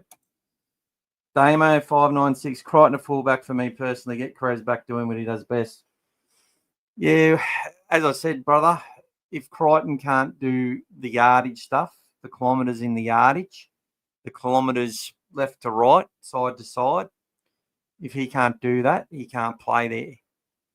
But they had Crichton playing fullback in attack. And there were some runs where Kraz got to be run second hit up, which he did quite well. It was where when he was catching the ball, which they were able to really do a job on him. Even when he got the ball in good position, was able to run back 15, 20 metres. They were meeting him and driving him. So that's something he's got to work on in how he navigates that. But it was always going to take a bit. And I think they will give him another chance. And I think Crichton will play the same way. You know, Crichton, I think he had 2 try assists. So he has the try assist for Preston and the try assist for Carraz. Nah, Jazz, I live in Brizzy, mate. So, you know, I just can't afford to be going down there by playing all the time. Went down for one game this year, which was great on the Queen's birthday. We got some tickets and myself and Mark and Pete went down, which was great. Tippin Zion, mate, to have a good game in Cup against his old team. Yeah, it's been hard for Zion. He come on and played on the edge, actually, against Newtown, I think, for about 20. He's not getting much game time. He's really struggling with the Bulldogs' way. They got him because he can play edge and prop. And I was watching his highlights and I showcased him on a video that I did. Got heaps of fucking views too. Well, more than what I normally get. And yeah, it was very excited. But it's look, like I was watching, like he winds up, and I found that it must be frustrating for him because you go and watch his games, he's winding up, and nearly every fucking time he's set for his big, fresh couple of runs, the hooker is like delayed the ball or taken a step or you know, not passed to him. I think deliberately sometimes. We actually scored points in a game when he first come on because everyone thought he was going to get the footy off the run, and we went the other way and then made a break and scored. But yeah, it just hasn't, so many times, just hasn't worked out. Now you go, okay, well, maybe that's just him not timing it right, but it's just been frustrating. It's like he hasn't got the ball, you know, just got a nice ball onto the chest and been able to run onto it and hit the fucking line at 100 miles an hour and bend it, you know. There's always been some little stutter in it. If you go and watch a lot of the games, you know what I'm talking about. It just hasn't. Whereas watching him play us a couple of years ago, or even last year, he's like steamrolling pricks, you know, scoring tries and whatever else. Lussick will come in if Moga doesn't make it.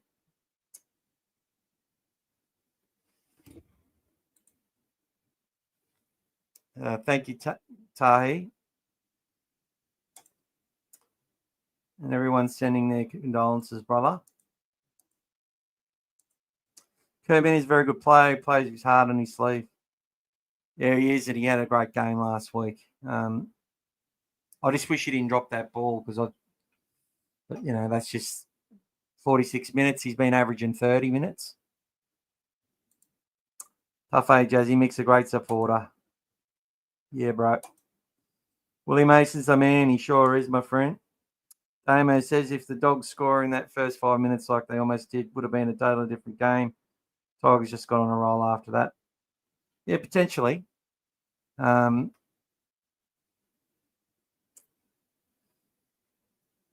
It could have been that way too, yeah. Because they were a bit rattled to start, They knocked on straight away. Look, the only thing that's changed with the Bulldogs since Galvin's come is I think that they really rate this kid and they love what they're seeing at training and they're talking to him and they're feeling real confident. I think the mindset just goes into we're gonna win this, and then sometimes it's like, oh, well, how come we didn't win? Well, you didn't go out there and win it. You didn't keep doing what you're doing. You thought that you were just going to run through this now. They saw how well we combined against Parramatta and just after setting the game up for 60 minutes, run over the top of them. And since then, it's been a lot of games where, we've felt that we could just run away with things, and we haven't. The Manly game was the first game where we just kept earning it and kept earning it and kept earning it, and then just kept delivering with it. So, but even at the 60-minute mark, I think the score's still close enough for Manly to do something. And we made that try saver against Tom Sipley, who's scored a lot of tries against the Bull. I think he scored 2 or 3 tries against the Dogs for Manly over the last few years. So there you go. Dolphins are done. They've lost Herbie, their biggest weapon. Yeah, Herbie is the biggest weapon. You put him against Stephen Crichton, and Crichton doesn't get close statistically. So many would say Herbie's the best centre in the game. But you know what? Less is more sometimes. Because Stephen Crichton, there's games where he's just the least man involved. He touches the ball less than any other player in the back line on 99% of games for our team. If people really dig deep into it, some would be like, oh, that's ridiculous. He's our highest paid player. He's a captain. Why isn't he getting his hands on the ball more? Because if you got your hands on the ball more, you become more of a focal point. I think when you're more of a focal point, you're less effective. So, if Stephen Crichton's getting the ball 100, way more in games, that Canberra result doesn't happen. All right? Where he goes, get me the fucking ball. Get it to me.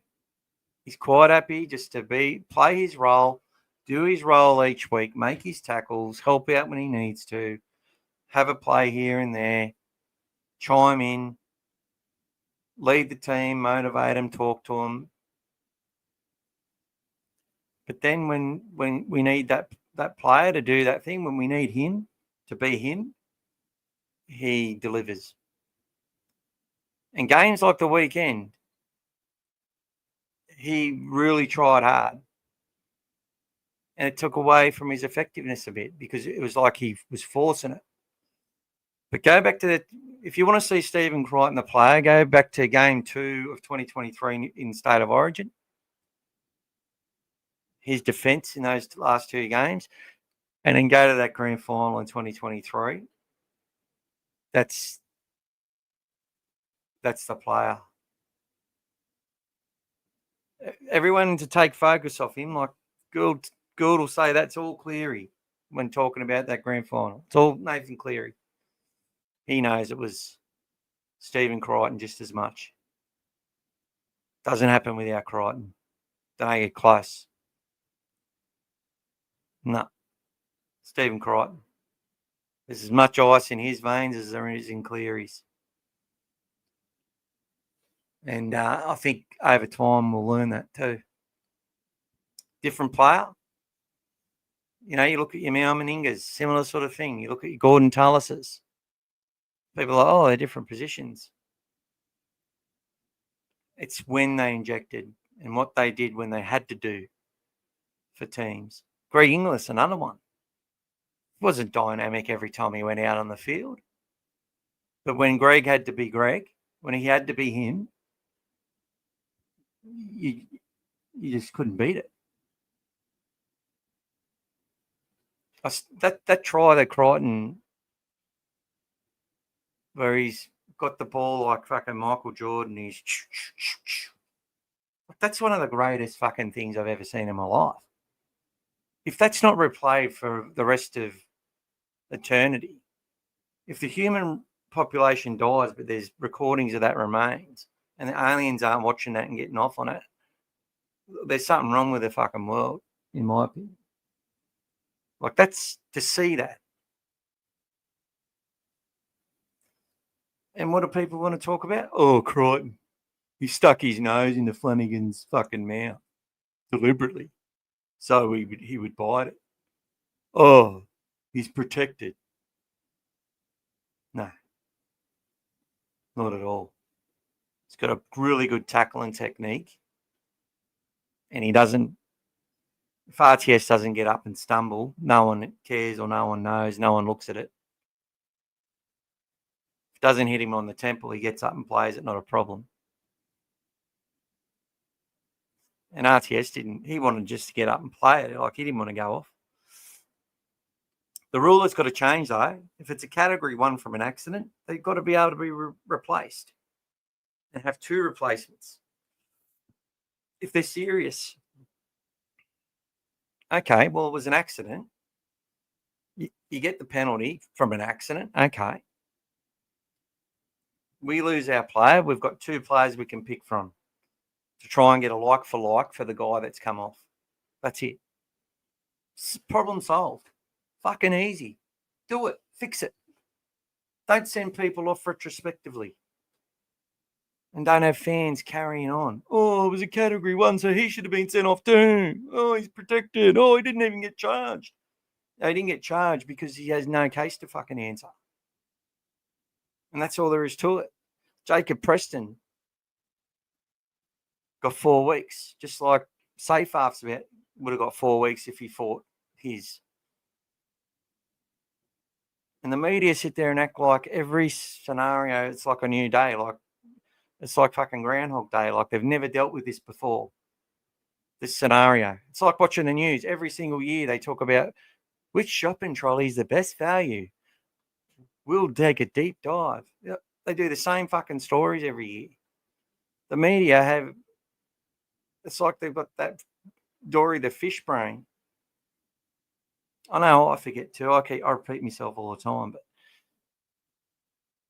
do you not realise it's just fucking the same shit every time? Oh, outrage.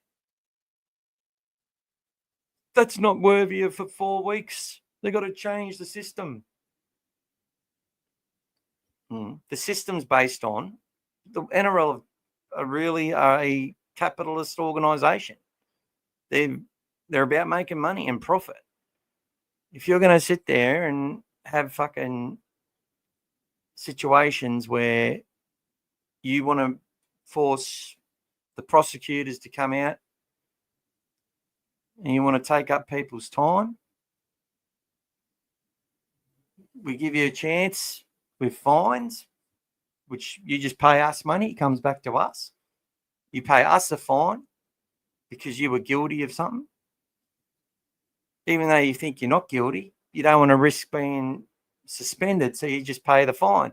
And then that adds up, and so you have 3 situations where you potentially weren't even guilty.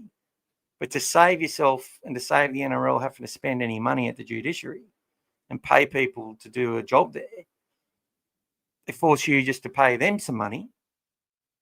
The next minute, it's like, oh, okay, if I want to play Origin, I've got to fight this case. And they're like, nah. It's a shit system. But they act outraged about it all the time like it never happened before. It's happened about 7 times this year where players have had loading after loading on small matters, or grade 1s or grade 2s. And then they've had a choice to make, and happened with Jack Whiten. Oh, should he have got 4 weeks for that? No, but that's the system. That's what happened to Jacob Preston. Why are you acting like this has never happened before? Anyway, I digress. Have you been to any Warriors podcasts, or had anyone come on from the Warriors podcast?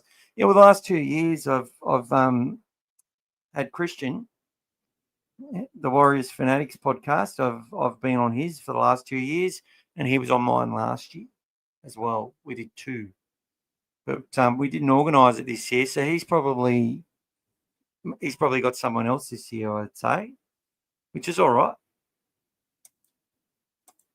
Probably wants to get to know another podcaster, you know. There's a guy called the Warriorholic who's pretty well known. I might tap into him next year if he wants to do it, but he probably won't. The dogs at home in the wet are going to be so hard to get it over that I might just send our Wars trainer out in front of your kicker with a good old-fashioned cod on the way past.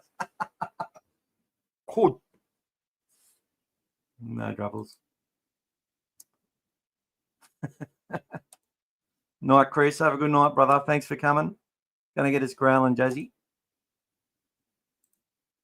Yep, agree, Mick. NRL is a business. Sure is. Definitely a business first, that's for sure. But we do get awesome products out of it for the most part. We certainly do, and that's the trade-off, isn't it? That is the trade-off. All right, we've been going for 2 hours, guys. I've got to work tomorrow. It's been a big night. Did we cover everything we said we're going to cover? Hope so. The girls, they're on 5 points, had a draw with the Titans. Really good comeback in that match. And I think they play a team. Do they play the Warriors as well this week? Yeah, they play the Warriors. So there you go. In the women's NRL. Guess we haven't forgotten that Tracey was a half when he came in the first grade, so he made it look a bit easier, linking the halves to the backs. He's not easily replaced. There you go. Exactly. Which is why I say Mitch Woods should be trained in that position, but that's just me. And someone else suggested it today on one of the groups. It was funny because it's something that I've suggested and put out there. That never heard anyone else say it. Me and another guy talked about it. Champion Macca. And yeah, but he hasn't trained there. Or has he? I don't think he has. So without the training, you need reps there. Just quickly, Mick. Wars Up TV is the show. Mick and Warriors Fan TV. Another good group. Cheers, brother. Great show. How good's the Doggies chat? Beats 360. That's all right, Damo. I'll be doing Buzz 360. And we'll do some lives for that as well, which hopefully will be funny. Because I heard that Buzz actually, Braith actually forces him to be nasty to the Bulldogs and Gould. Braith's actually the one behind it all. Braith wants to be the new Uncle Nick. That's what I heard. Is it true that since the Bulldogs are playing the Dragons in Vegas, the second clash they play will be at the neutral venue? Yeah, that's it, Timmy. So it might be Allianz. Maybe Allianz Stadium. Hopefully. What do you think about the 2 weeks Kafusi got for the Warriors? Jacob Lackham's broken leg from an awesome tackle. I think the Warriors got a right to feel pissed off. And Kafusi's just got history. So I think comes back, not played for ages, straight away suspended again. Like, if it quacks like a duck, it's a duck. I suggest the neutral venue be played at the SCG. Would that be epic or what? It might be epic, but I don't think it's not a very good ground for rugby league, in my opinion. But that's just my opinion. Just like I used to not like going to Carrara to watch rugby league, but I went because I go wherever the doggies go. I think Allianz would be the best place. And I think they're going to be redoing the turf over summer, which the Sydney FC fans are pretty pissed off about. I think they've got to go and play at Cogra. Pussy's a repeat offender, plus you get more time out just for calling someone a monkey. That's right. That is very funny. You know. But dehumanizing people, there's no fucking go for that. But some people in some cultures have a way different reaction to racism and name calling, as we know. Some cultures don't let it worry them at all. And some cultures are fucking, just it eats at them. And there's strong reasons for that. And we need to understand that monkey is a bad word. Even though I'm sure Spencer Lenyu's been called a monkey before. I know he has. But yeah, we don't tolerate any racism. Yeah. It's about the term makes people feel like they're fucking less human and dumb, like a monkey.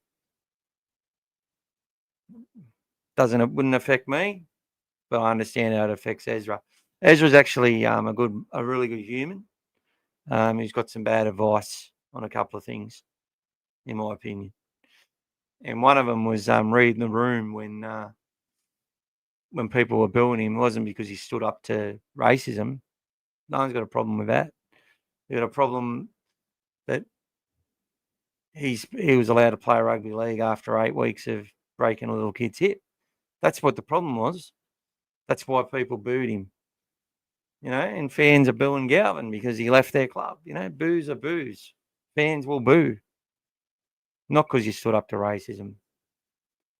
That was an Adam Goods thing. That was different. And Adam Goods had already been a spokesperson and done a lot for Indigenous affairs, and another really good human. But Ezra is mates with one of my nephews, and they played Oztag together. So it's he's a good kid, and he fucked up, and that's the end of it. But it is wrong. Someone goes and breaks someone's leg like a thug, legally fucking attacks someone, and breaks their leg, and they get 2 weeks for it. And that's the problem in our game. It's lining up the consistency of it. That's where it becomes a problem. That's why people lose their minds. I get Tigers fans sitting there going, why was it? How come Crichton wasn't sent off? He got a category 1. Harry Hayes only got a category 2. Because Crichton had a knee on the ground. He was that low. And all the force came from Teddy May. Whereas Seyfarth was standing upright and literally leveraged upwards to hit Harry Hayes in the face. That's why. One contributed all the force, or the majority of the force, because Harry had already been hit by a player, hadn't really dropped either. It was all upright. An upright Seyfarth smashed him in the face. That's Simbin. Stephen Crichton down, crouched, both legs bent, one nearly on his knee, barely leans in. Perfect technique. He's actually holding the same technique when he caught both of those balls, and he knocked one down, but the other one he caught and then ran half the field and nearly got the intercept and scored, but went to pass it to Galvin and they dropped it. He actually was set to make the tack. He's ready to catch the ball, ready to fucking athlete shit, man. Fuck. Not enough appreciation for how he fucking caught that ball in that scenario and how he was prepared for that, prepared to tackle, prepared to turn, check and run, prepared to do it all for his team. Fucking great player. Cheers, brother. Yeah, hit the like button. I never asked for that. Apparently, if you do, you get heaps more likes. Join the channel, hit the like button, subscribe, share. and tell your friends. You have a great week. Have a good week, lovely people. Good to see you all. Up the wires. It'll be cracker of a game. Up the doggies. I hate racism, but bro, you don't drive uninsured, unlicensed with drugs in your system into a family's car when you've been a good person. Maybe he is the makers of being a good person one day. Well, I'm not making excuses for his actions. Good people fuck up all the time, is what I'm saying, Jazz.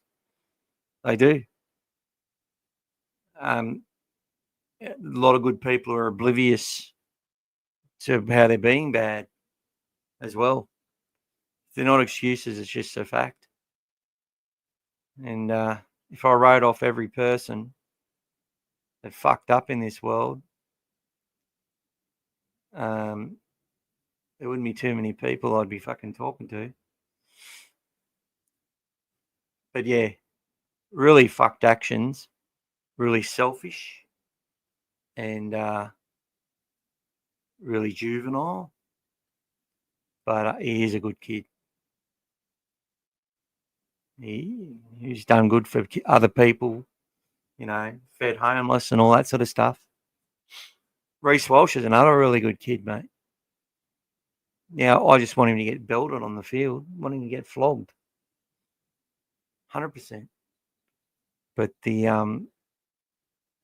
any young kid come up to him, wouldn't matter what Guernsey they had on, he would give them the fucking every bit of his attention.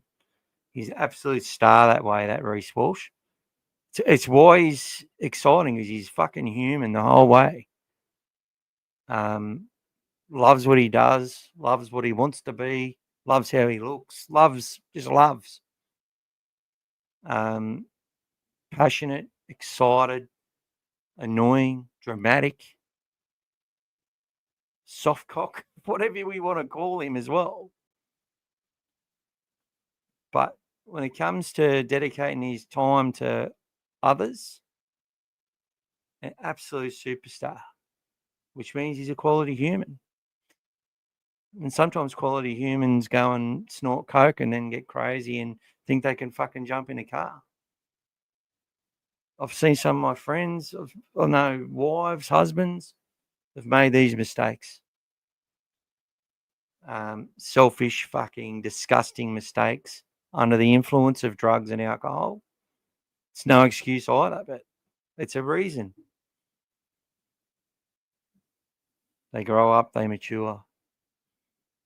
But still, he should have got 12 months out of the game. Should have got 12 months out of the game, is the point. And if I'm the Broncos, there's no fucking way I'm letting him play. I'd let him play in Queensland Cup for his mental health. That's it. You come back to us next year, you come back to us pre-season, and we go again. That's it. Anyway, lads. That's all right, brother.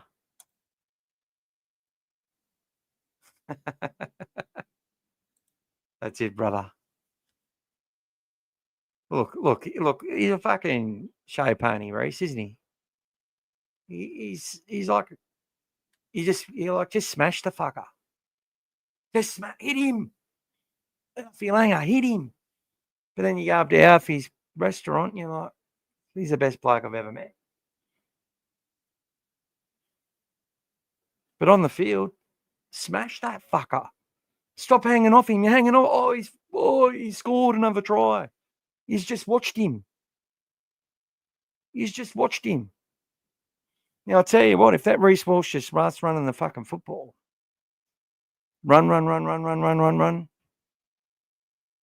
while his halfback's setting everything up, he gets the ball run. You know what starts happening? Oh, Reece is going to run. Oh, now he's throwing the pass. Then everyone starts waiting for the pass. Oh, he runs again. Everyone starts doing that. Oh, he puts in a kick. Try. No mistakes. Maybe one mistake. Drops a footy under the bomb. They defend the set. They go up the other end, punish. People don't know what a fucking gold mine that Broncos team is that they're sitting on. And the fact that they haven't been unlocked or You got someone like Darren Lockyer there who knows all about patience. And the fact they just can't get that through to them, it's like, but some people who are small, like little fellas like that, in order for them to rise, to be able to be tough enough to play league at that level, their brain goes to a place where it's all or nothing, you know? Reed Marnie's a bit like that. Oh, fella, been a good chat. Enjoyed as usual. Looking forward to a win this weekend. Go the doggies. Cheers, brother. Night, guys. Up the doggies. The doggish. Thanks for joining everything, and thanks for coming and saying hello, you champion Warriors supporters, best supporters in the game, outside of us doggies. 5 try, that's it. That's it at the moment, man. That's the problem. That's the problem. Fuck the try involvements. Have 3 try involvements, no errors. Score a couple of tries later. You know, that's probably what can happen if they're smart. You have a good one too. Up the wires, baby. Up the dogs. All right, we're off. See if all the best to you too, Jazz. Come say hello anytime, mate. And hopefully I'll have some more content before the Saturday game. Not sure what it'll be yet, but we'll get something out there. Another big day of work tomorrow. I'm watching Wednesday season 2 with the missus and the daughter tomorrow night. And then Thursday, Friday, we might get a couple of little videos out. There will be some young stuff coming up on Oliver Smith, David Leota, and hopefully Paul Johnson as well in upcoming weeks. All right, take care, people. Good to see you all, and go the Dogs.